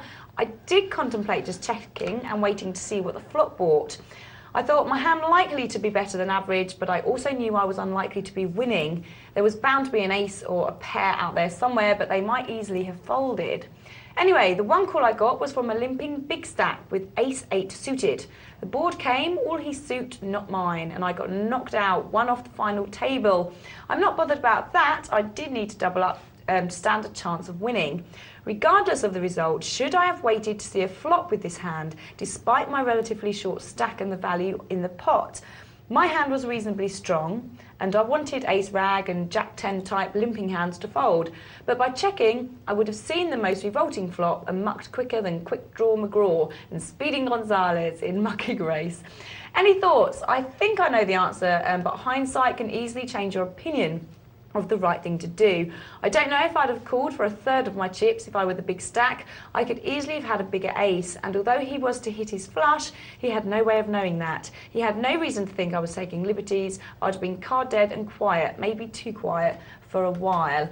So you are very unfortunate that he did hit his suited cards. But should he have waited to see a flop, or did he do right to push in all in before the flop there, low stacked? First of all, he said there was running antes there as well, didn't he? Yes, but he didn't say. He didn't mention what price they were. Okay, he did say the blinds were 600, 1200. It brings us on to that interesting point again, because he had 10,500 chips. So I think that the running blinds there, let's say there were 100. And so let's say there were 10 people at the table. So there's another 1,000 he's paying on the round. He's also paying 600 and 1200, so he'll be paying 2,800 a round. So now when we divide 10,500 by the 2,800, we will see that he's just got about an M of about 4. So basically, according to Harrington and according to me when there's running antes, I think he's made a good push, because he's maximised his chance of people passing. And basically, that's what he wants. And he hit the nail on the head there, where he said he would get rid of ace small, etc., etc., which he probably should have got rid of ace-8. It's a hard call for ace-8. I'm not sure how many chips he said the ace-8 had. But it's a tough call for ace-8. And also, if it was a stack who wasn't very comfortably placed, they wouldn't want to risk it with ace-8, that's for sure. So basically, I think he's made the right play. Oh, well done, see? You've done the right thing. And we do quickly have an email as well here from Dale. Hello, Dale. He says, hi, Mr. James. I just thought I'd share a nice little story with you. Ooh. I am too sick of hearing bad beat stories about all kinds of hands, so I thought I'd share a good win story. I had finished 5th in a free roll over the weekend and decided to use that money to play on the site tonight. I turned the $1 into $8 in a cash game and then entered three $2 sit and goes. I made the bubble on the first second and thought one more and back to the cash game. Anyway, to cut a long story short, I made the final 3 with over half the chips in play, and the other 2 were roughly even stacked. I was in the small blind, and the button, who was in second position in chips, goes all in. The table had been quite loose at this point, and I was holding jacks. Automatic call. I don't know, but I thought I would anyway. The big blind calls 2, so it's a family pot. They both turn over ace king, and my jacks hold up. I had to laugh when we turned over the cards, and the tourney was over like that. Anyway, just wanted to share that little tale with you, as I thought it was a bit different to the usual mails you get. The only thing I didn't appreciate was that I'm still trying to get heads-up experience, and it has eluded me yet again, although I think I'll take this away round given the choice. Keep up the good work. Well, yes, thank you, Dale, for that good beat story. We like those ones. It is, yes. Listen, why not go and play some heads-up tournaments? That's the best way to get heads-up practice. Yeah, there's plenty of these on the internet. Definitely, and let us know how you get on with that as well. But keep up the good work. We're heading off to a break, so James and I will return after this. So we'll see you then.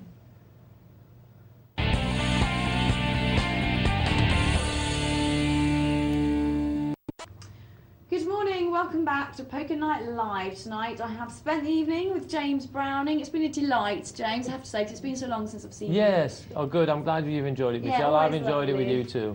And we've been watching some cash games. We're watching our multi-table tournament, haven't we? We'll be going to the end of that. We've been watching Beat the Presenter. Yes, we did have Beat the Presenter as well.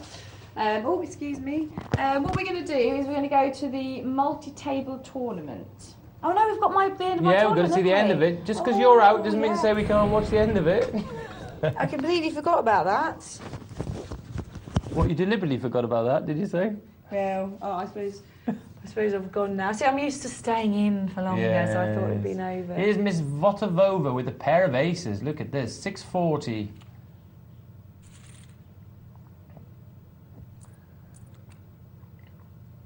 And Belgarion. Geordie, 10 deuce, surrenders. Now under pressure, Geordie here. We've got 4 players, Geordie on 710. And the big blind's 160. Is going to be, he's 2 away from the big blind. He just puts that one down. I know I can see he's got ace 10, but I think I'd have been tempted as Geordie. We're on the bubble situation. And now he's let another one go. I think that one he had to let go, but he's ended up with his money win with Queen 3. Well, I'm going to have to hope. I would have preferred to have pushed in with the Queen 9. Yeah. Yep. I think he's missed an opportunity. We've seen another case of a missed opportunity. Doesn't matter that we saw that Carla had the ace 10. That's irrelevant. It just is the situation. So if we didn't see the cards, I think he missed the situation. Queen 9's an above average hand. He should have pushed. He's ended up getting his money in with far less. And he's gone. Geordie goes. I'm actually going to have to root for Miss Vovavova to win, so then at least I went out to the winner. Support the girls. Girls got to stay together.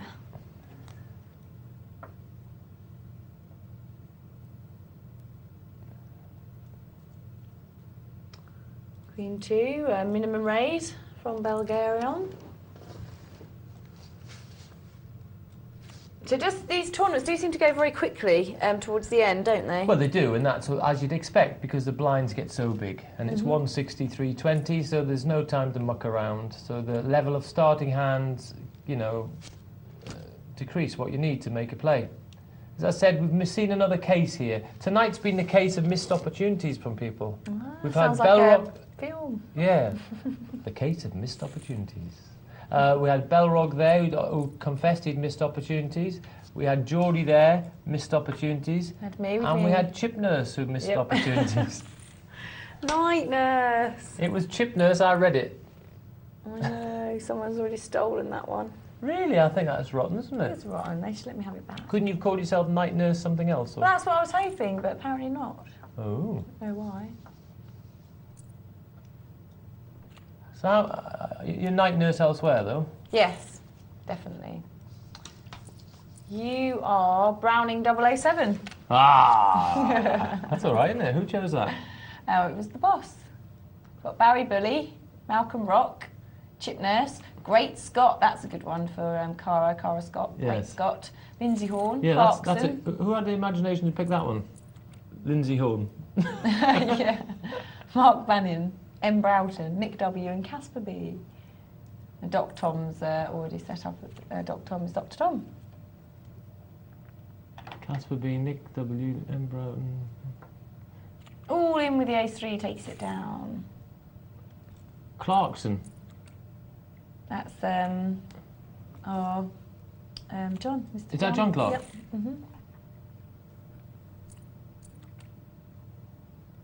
Queen Jack. Oh, doesn't need to do anything. Has John played one yet? I don't know. I assume he must have. But maybe not. Well, here we are. They're all in the money. Carla, Belgarion and Votavova. And Belgarion is all in with 9 deuce. Hits a 9. Ooh! Overkill. Trip 9s. Back in business. 3,760. And gone to chip leader.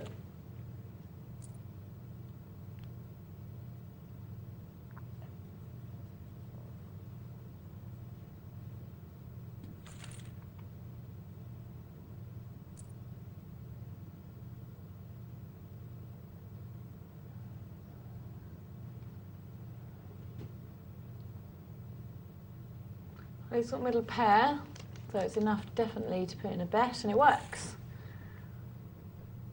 So this game is anyone's at the moment. I mean, Bulgarian has the lead, but it can change very quickly at the end of a It can. The good thing, Bulgarian has got actually over half the chips. So if these two had a head-on collision, the other two, he would still be chip leader.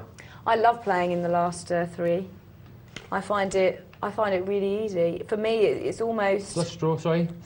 Oh, and there's a flush for Votavova. So Carla goes third. I almost relax because I know I'm in the money. Goes out third. Who? Carla. Oh, Carla, yes.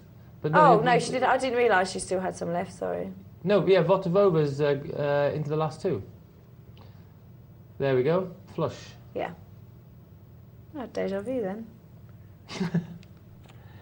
And bet from Votavova. Good aggressive play. Takes the lead. Right, and made up, I think we might see a bet from Votavova here.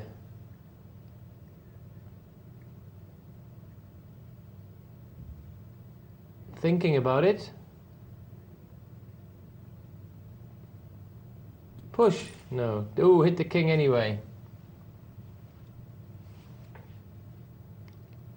3, 4, 5, 6 though, and up and down from Bulgarian. Yes. And a backdoor flush. Gets it! 2, 3, 4, gets 5, it. 6. Look at that. 2, 3, 4, 5, 6. And Miss Votavova. What error do I think Miss Votavova made?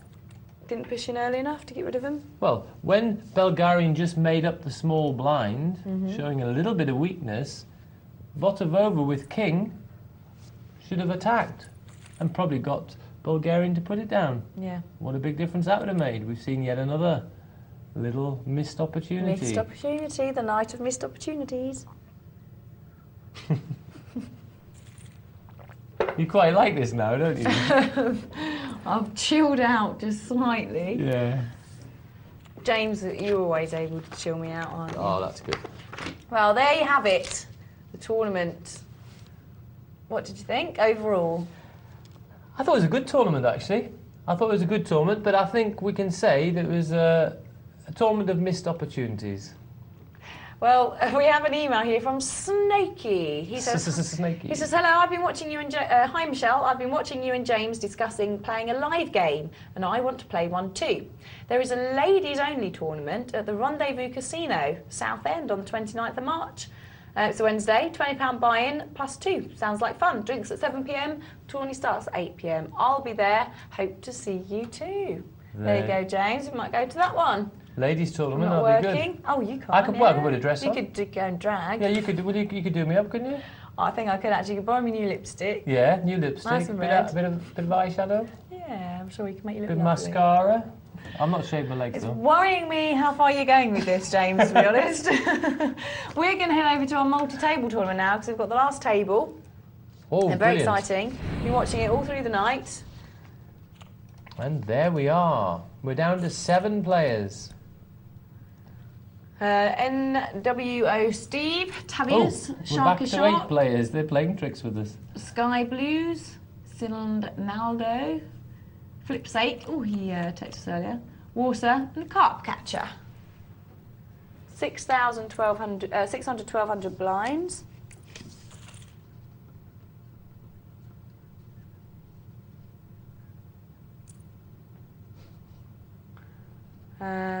Ooh, 2 pair for Carp Catcher. Also 2 pair for Flipsake.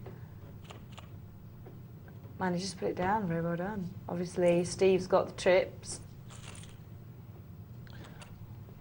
Well, the average chip stack here should be 26,800.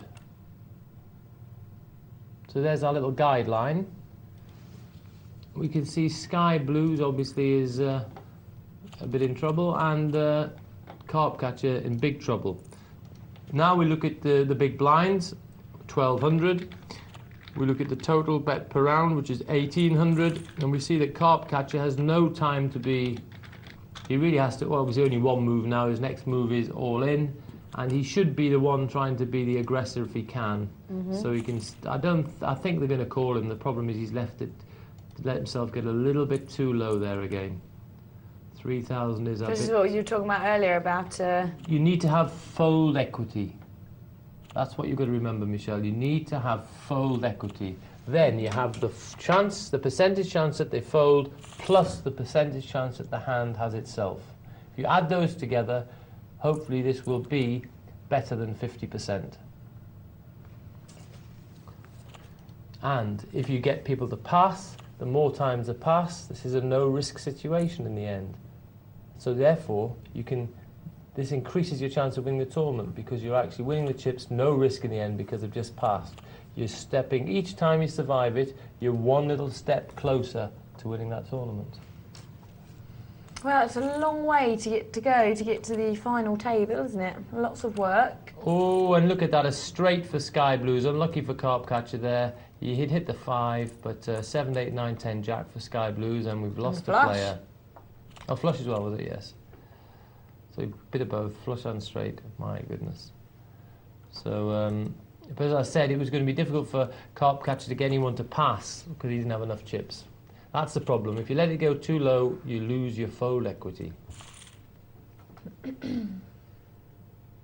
So you do really need to keep your eye on your stack, because sometimes you can miss it. Like Barrett was saying earlier, all of a sudden you find yourself very low stacked and you think, oh.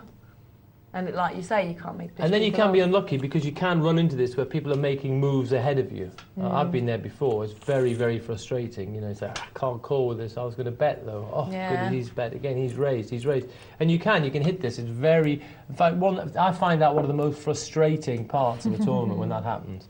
When people preempt my action, when I'm about to make a move and they preempt it.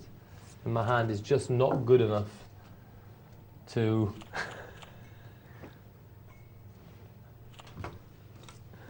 to call it.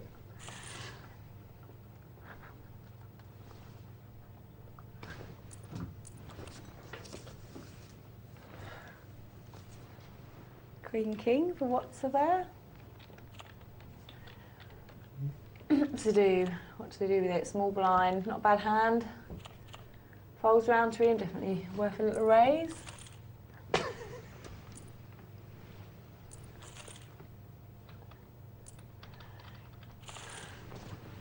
Takes the pot down. Takes the pot down.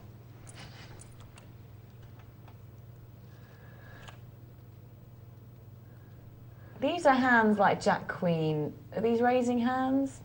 Pre-flop? In he's on late the position? Jack Queen? Where? No, Jack Queen's on the blind? No, the Jack Queen that's in middle position. Well, even early to middle position. Right, no, the 10 Jack there, late position, that's fine. Tavius had already raised it early. Right, no, I'm saying the blinds are 8, 16. And of course they are, yeah, sorry. Michelle, it must be getting late. The blinds were 8-16, and the raise from flips 8 was fine, Yeah. because everyone else had passed, he just used position. And that was a great example of just betting with position what we were more talking than the about earlier. cards. The cards are all right, nothing special, but...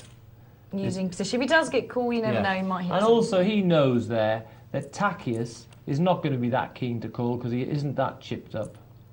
He's at that. In fact, these people sort of hovering just below average chips, these are the ones who are quite good to attack because they're hanging in there and they just don't want to be risking chips for no reason. So these are good people to be attacking. What does Tavius do now?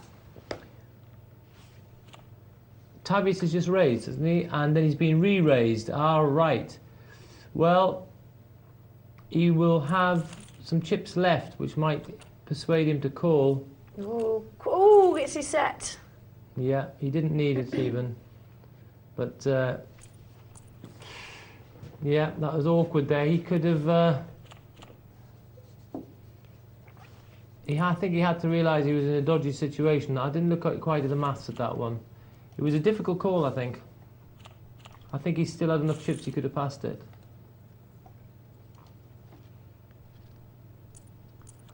No, I think because he'd raised. Yeah, but he still had enough. It doesn't matter. If with some of these, you can still put the size of the raise in. When you've got enough chips to still to get away from a re-raise, you can still look for this. You have to be able to put it down, don't you?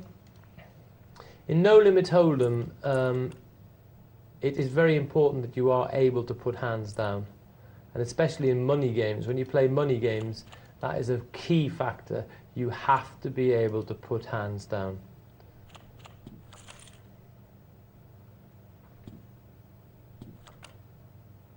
Ace, ace, 2, 4. So the pair of sixes is in front. Oh, full house. 3 aces, 2 sixes. Nice. And Tacius, some big problem here. Not the sort of hand he wants, but I would push here. I would have pushed there even. We know these have been against big hands. I'm not looking at their hands when I say it. He had suited connectors, Tacius. It's a sort of hand which, funny enough, would play quite well against this lot. 3, 4 of spades he had. His time had run out. It'd be interesting to see what would have happened. Well, he'd have had a straight draw. Jacks, do they push or do they leave? Well, no, I think the jacks will pass because it's a 3 hearts on the flop and there's an ace on the flop. He doesn't have to guess there. Also, he's matched in chips by his opponent. So he could be his whole tournament life. He doesn't want to try and bluff it. Why does he? Doesn't have to risk that. He's got enough chips that he can make chips with those chips by betting and not by trying to do keyhole surgery and work out if he's in good shape or not on a dodgy looking flop. He's not going to like a heart coming over. He doesn't like the ace there already. He just doesn't know where he is. Okay, he's got enough chips. Out he goes. Pass. Quite correct. Good play. Well done, Steve. Because what we've got to remember is with those chips, if we don't get involved there, we mustn't just fall in love with the pot. You know, there's a future. There's other things can happen round the corner. And with those same chips, we can use those chips to make us money. Make better money in better situations. With less risk. Because we've only got one tournament life. And that's a great example of looking and comparing risk with the chance of accumulating chips. And also, the only person that's going to call you is somebody that's beating you, probably. Yes, good point. So don't get involved, wait for something better, a better situation with the chips that you've got left. Well, Tacius is gone, I'm afraid. He actually found a good hand there, ace-queen.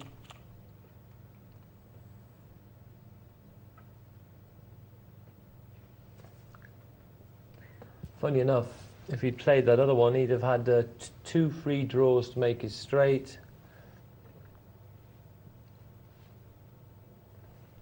With a lot of extra money in the middle, it wouldn't have been too bad shape.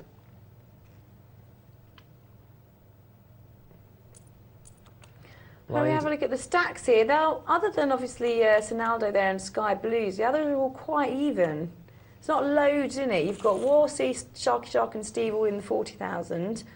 Only like 3,000, 4,000 between them.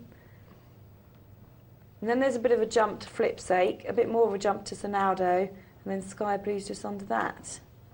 So when does Sky Blues need to start thinking about making a move? And is this now the time for him to push all in, or has he still got play left in that stack? No, he's still got a bit of play left. He's 24.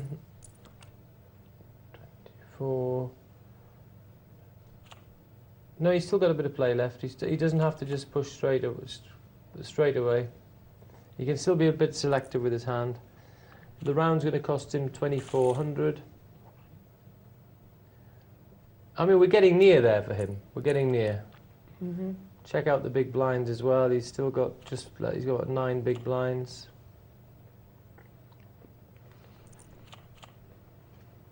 The average is about 35,000.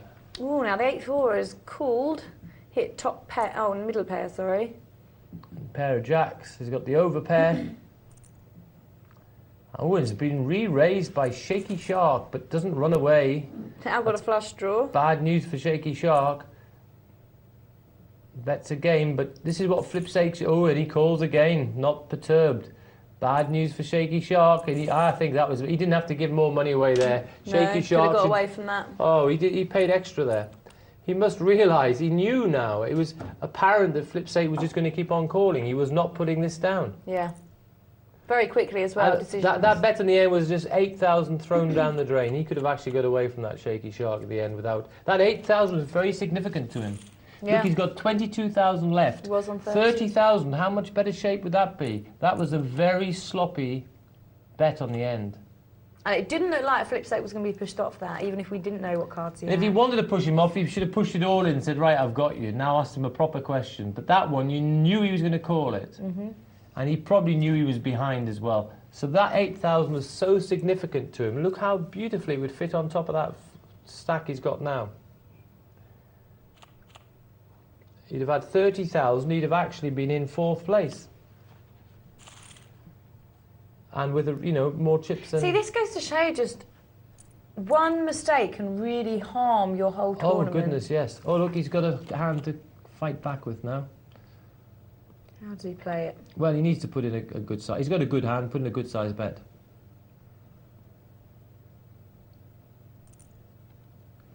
$9,600. Oh, that's very big. It's called. He's got a caller. Great for him. And he hasn't got enough chips to decide now. If he gets a chick, he just must bet now. All in. And he's done it. Well done. Ask the question. He didn't have enough chips to pass, really, so he just bet, which is far better. And he's got back to over that 30,000 again. OK, he played that one well, Shaky. And the ace-jack for Sky Blues. You better push all the way. No mucking around. All in is the only bet for you, sir. And he's done it. Excellent. And that should be a pass, and you should be happy. Very good. That takes you back to 15. Nice play.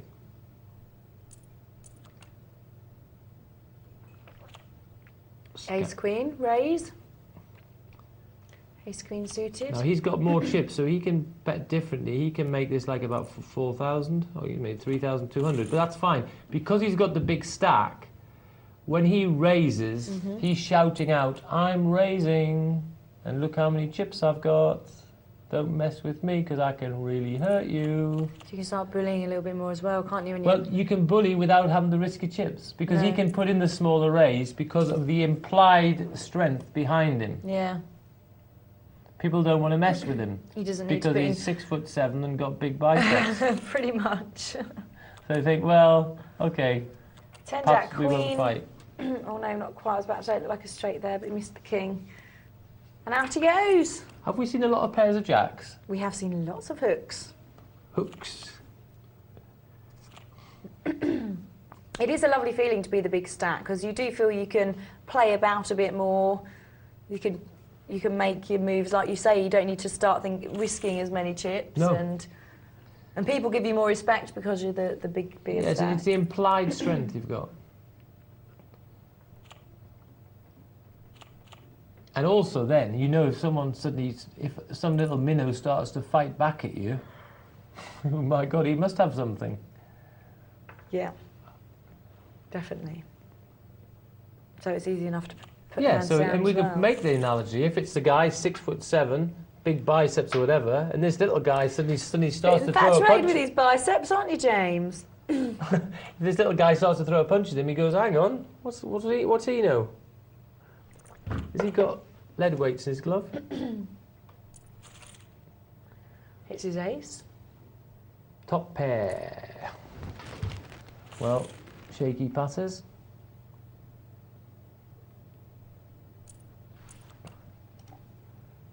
Well, not very good for shaky there. And Silnaldo's got to start looking here. Sunk to lowest chips, but has still got play, but it's got to be watching out. Didn't like that raise, not big enough for you. Oh, he got away with it.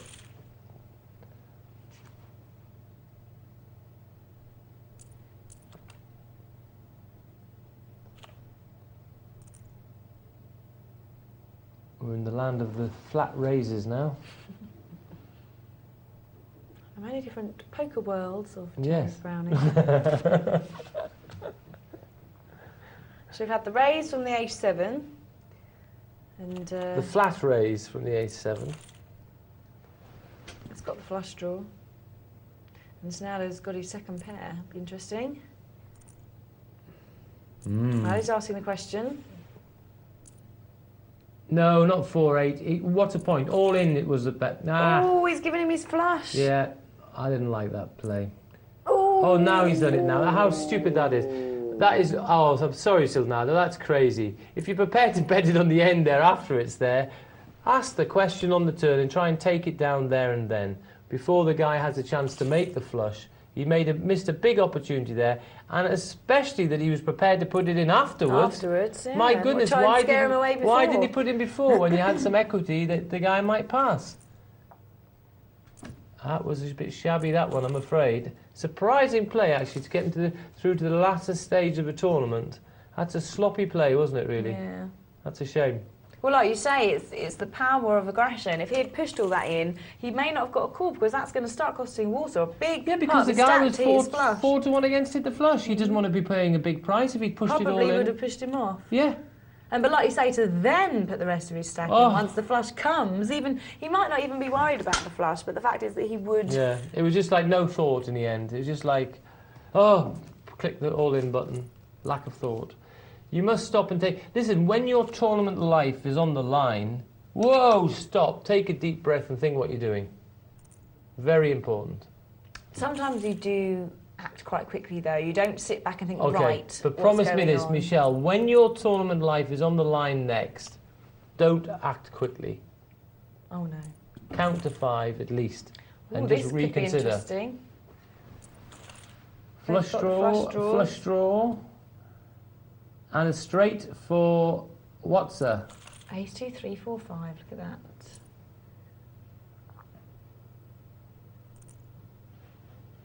Oh, and knows he's winning and gets paid. Milk's flip sake. Goes nicely into the lead. And hit the straight and actually fancied that his queen flush was going to win if the flush came. That's why he small bet with the straight, just to make sure he got some money. Jack 5 against 4-8. Well, the 8's out in front, but just been overtaken by the Jack on the turn. That was good. He put it down straight away. No worrying about that.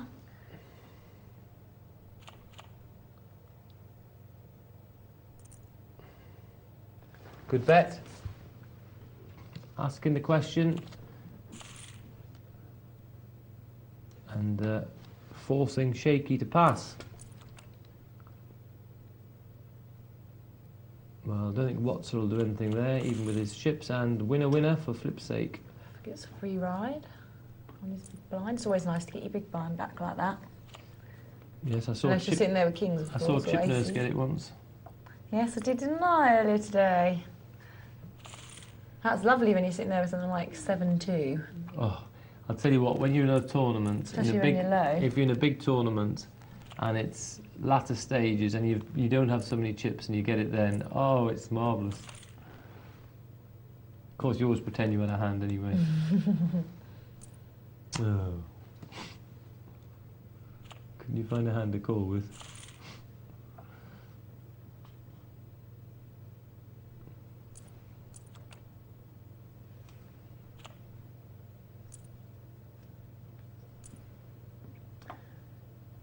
1,000, 2,000. Another flush draw. In diamonds again. I've seen nothing but jacks and diamond flushes. That's the way it feels. Well, Middle- nobody's... Middle pin straight for Shaky Shark. No one is panicked, do they? Because everyone's... Wow. 3 up and down straight. Makes it 36.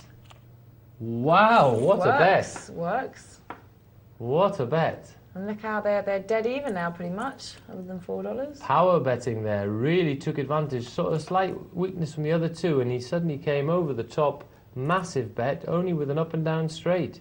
Even though there's a flush draw out there. Good imagination. Right, Shaky Shark, come on then. Whack it in. Well done. So we're down to 4. Fourth will get $135. Which isn't bad. Is it a $10 buy-in? Yes, $10 buy-in, so it's nice. Give you a lot more entries. 7, 8, the Mark Bannon. 10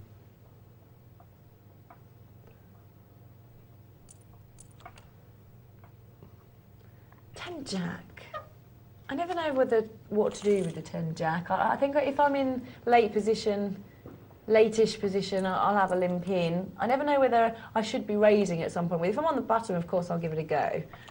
So I've got permission. But when you get Jack 10 in middle position, I always think, not a raising. I don't really want to play it, but maybe I should limp in to see if I can catch something. And you don't want to be raising with it. I rarely raise with Jack 10. It always surprises me because I see so many people that do.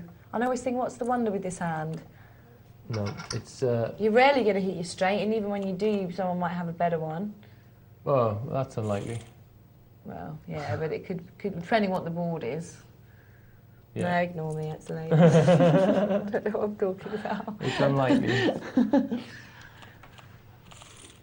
If you hit your top pair, it's still only Jack 10. If you But flop, so many if people you love flop, it. if you flop a straight with a Jack 10, it's going to be the nuts. Yeah, I vaguely remember someone telling me that. Yeah.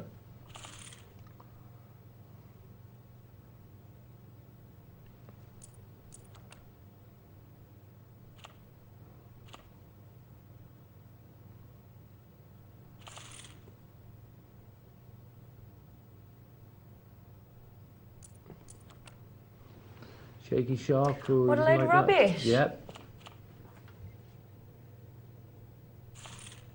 And the blinds are 1,000, 2,000. So Shaky's still not. He's getting a bit worrying, but he's not desperation yet. Not quite desperation. He should put this down. Didn't get involved. Well done. Waffles. And a pair of aces.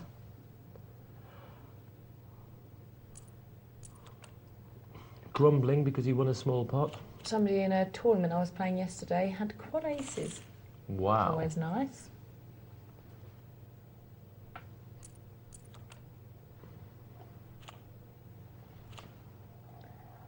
Ace king for what's there, takes it down, doesn't get any action from the others.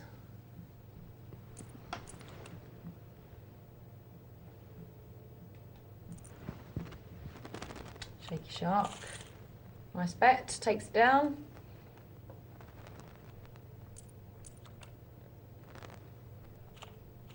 It's all happening very quickly, not seeing, don't think, can't see Steve getting paid here, no he doesn't.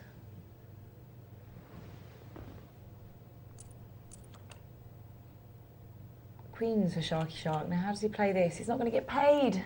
Clip 8 can't play with 2-7.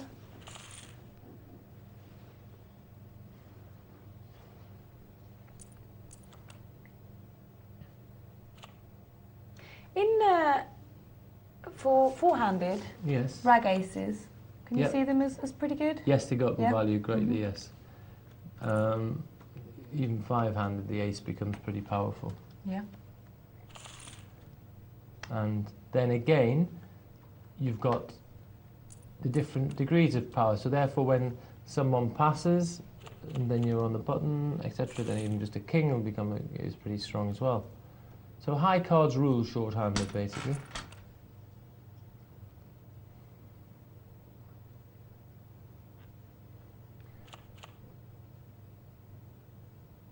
Well, Kojak cranks it up. Shaky has to pass. Wow, quite a battle. We're going to see a raise with the 8s. Makes it 8 for the 8s. Freudian slip.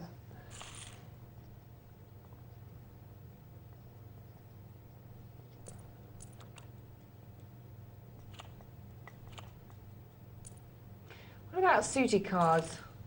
Low-handed, small-handed, short-handed. Short-handed.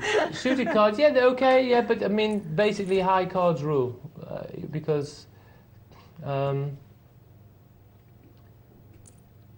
know, suited are better than not suited, but it's not massive. I mean, you'd prefer to have an ace. Mm-hmm. Doesn't seem to be as much play going on to the end here. It's a lot of bellying, people folding. Yeah. Then they're putting the raises in. Should we see one here as well, I think? We do. Small raise, flat raise. Now, oh, and we've got some action. 10 jack. Look at this. Full house 5. You'll never believe he's got that. Oh, he gets 2,000 from him. Mind you, but he couldn't have believed the 5, but I mean, he could have believed the king.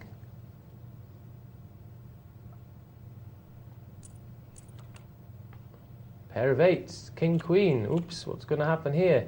Well, Sharky's going to have to make a move. And he does. Good bet. Oh, unlucky. Needs an 8. Doesn't come. Shark comes 4th. Yep, well, Sharky walks away with 135. I was quite happy with what he did there. He put his tournament on the line. He had a pair. He was favourite. Dipstate got his queen. But it wasn't to be.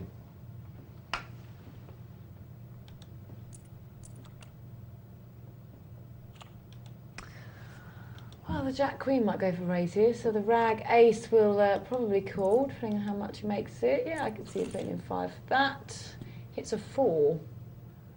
Being checked to it, so there's going to be a bet. He takes it down. Nicely done.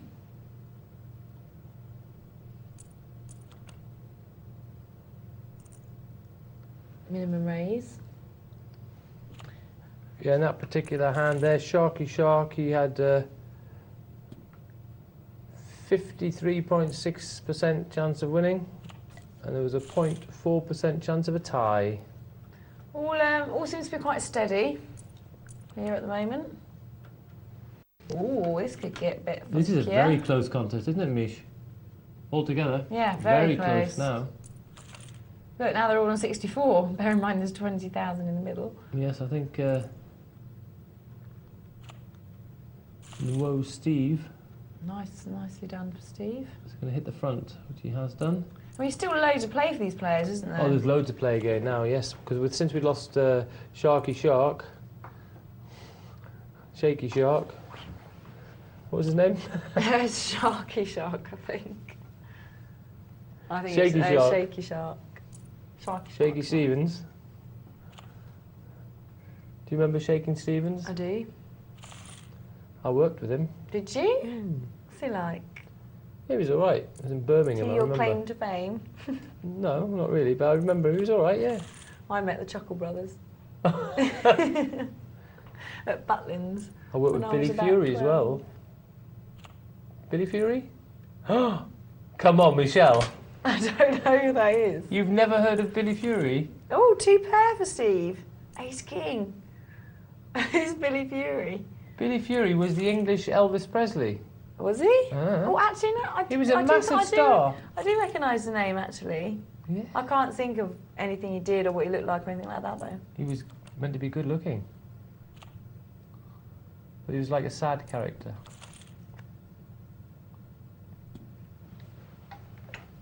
What's your biggest claim to fame, James? My biggest claim to fame? Working with Michelle. He's so smooth. Said it quick too. Yeah. Being at the London Palladium. Pardon? Appearing at the London Palladium, maybe. Oh wow! What does Yeah. impressionist? Yeah, that was my biggest claim to fame. I suppose.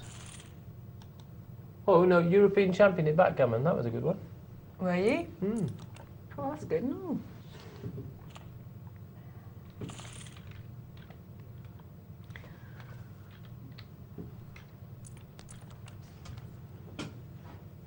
So 3 players left, all in the money, of course, but still lots to play for.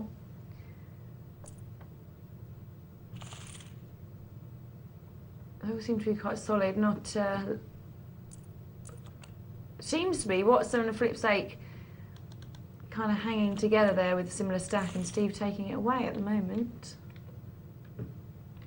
I mean, these guys though, these guys have been playing so long now, it must be quite, it must be one a relief to have made the final table, but at the same time, you've come so far, you really want to take that first prize down. You definitely do. And especially because first prize is $429. Third is only going to get 178.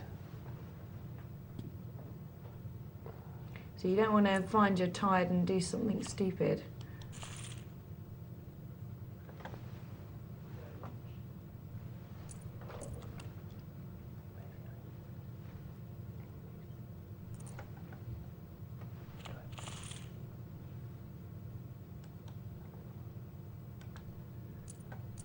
Oh, Steve's still taking it away here.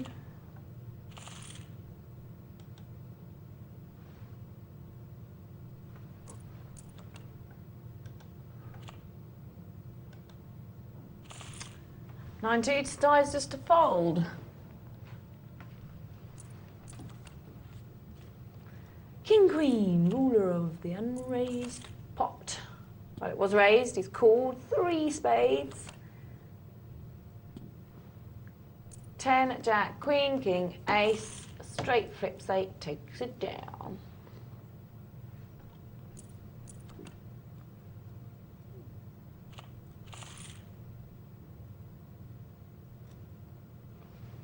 Give us some big cards, come on. Big cards, Ace big king, slick. No ace sooner nine. said than done, Michelle. See? Does what I tell it to do. Ooh. Oh, small raise from ace 9. And here comes a bigger raise from Watson, I would imagine. Yes, 14. What's Flip's Sake going to do? Wow, he calls. Surely he can't put any more in here, though, can he? Is he going to try and represent the king? He does!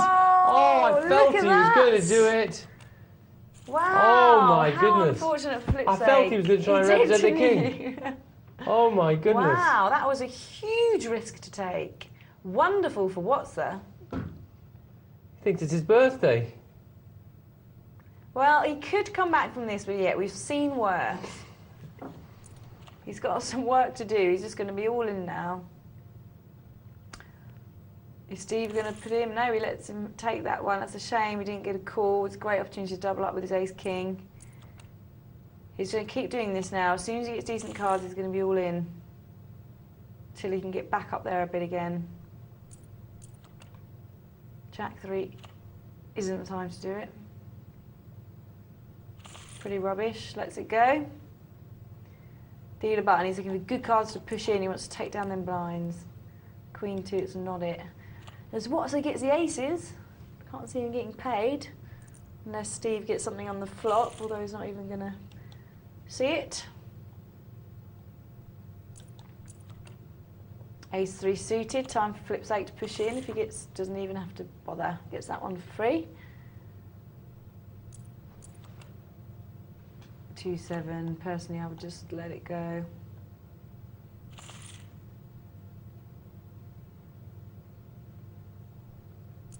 This is the time he wants the hand.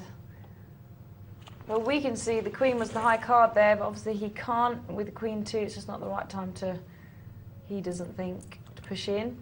Aces. Now it'll be interesting how he places. And he's up against Ace 7, so he might get some of his Yeah, back he's going from to. He's going to get his money all in here, that's for sure. Here he goes. Ooh. Oh, he's playing it tricky. Oh, that makes it look a bit smelly. He might... Yeah, he calls anyway. Yeah, it does make it look a bit smelly, doesn't it? He's not even put it all in now. He's managed to get him to... Oh, he's got the flush score as well. Oh, well done. He's milked it. He milked it and got his 26,000. And now he's got Jack King. We might see him do it again. I'll fill you in with Billy Fury. It's Halfway to Paradise. Have you heard of that? Vaguely? Maybe. Yeah. He died when he was 42. Did he? Mm. But he was a big star. He had a lot of hits. No, I can see his picture there. Looks quite cute. English Elvis a bit, doesn't he? Yeah, he does look like English Elvis.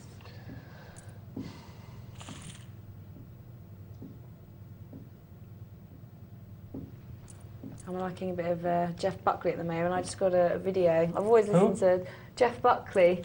He's a singer-songwriter. He died when he was 24, unfortunately, and I've always listened to his stuff, but I just managed to get myself a video, a DVD from a concert. And they're very...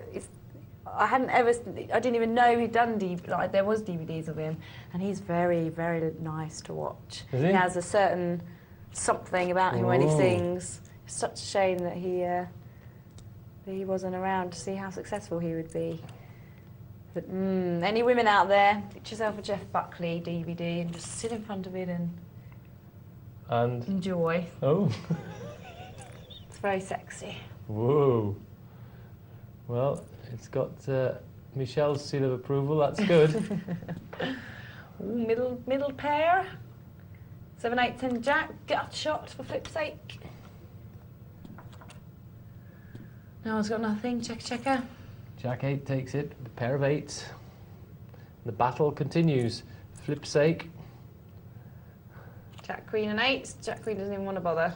Obviously under big pressure. Ooh, 4, 5, 6, 7. Lovely for him. Can't get much better than that. He's definitely going to be in there. 2 pair. Oh, look at this. There it is. Okay, so we're down to heads up, and it's the very end of the evening. 4, 5, 6, Can we 7. get it in there? I hope we get to see this before we have to go. I want to know who wins. There we are. NWO Steve. Time's ticking by, but just in case we do run out of time, I'm actually on again tomorrow night. So we've got... I've just had the producer tell me that I'm going to be on Beat the Presenter tomorrow night. So yes, you're working with Nick, aren't you? I'll be. Is it Nick? Is it? I think so. Oh, yes. You didn't tell me that on the break. I've heard myself. Oh right, okay. I think it's. So Nick. with Nick Welthall, so I'll be under scrutiny from Nick. We've got 2.5 minutes, people. Come on, we need to see you go in. I'll be second place taking 286. And first taking 429. I'll be getting tips from Michelle about how to get onto the table, I think.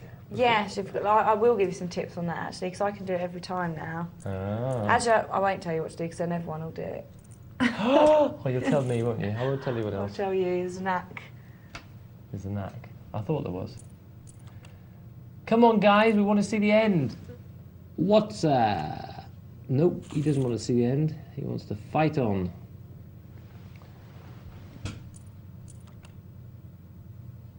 King 6 makes up to 6. No thanks, says NW. Again, they've got quite a lot of play again here, though. Oh, well, it's going to go in Well, what's there? Raise up with the 4-6. Ace King's going to re-raise, I feel. He does, makes it 15. And he calls, oh my goodness me! This is the This end. is a nightmare, isn't it? This is a collision, a head-on collision. He's flopped the flush. Watts has made the top pair. He's not going to get away from this. Steve's going to whack it in here, I think. He does. Oh, 35, all his chips. There we go. We found a winner. NWO Steve. With a 4-5 of diamonds. Watson, Ace King. Actually, to rub salt in the wound, makes 2 pair on the river. Well done. We saw it all.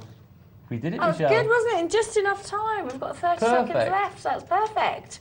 James, it's been a pleasure tonight. It's lovely to see you again. Good luck tomorrow with Beat the Presenter. I'll give you them tips in a second. Do make sure you catch us tomorrow night at 10 p.m. It will be James Browning and Nick Wealthall and James will be Beat the Presenter. So I'm interested to see you play. I might have to tune in tomorrow night. Ooh, have a watch more myself. pressure.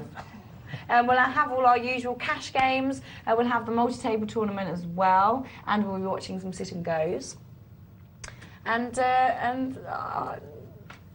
I might have to watch. Are you going to watch? And scrutinise Oh, you. right. I'll be not getting to say. emails as well. Emails, Didn't like we that do. play. But yes, thank you for joining us tonight. It has been wonderful. Remember, tomorrow is a pro night as well, so they'll be going a bit more in depth into the game of Texas Hold'em. But from James and I, it is good night. Good night. Unfortunately, and goodbye. See you tomorrow.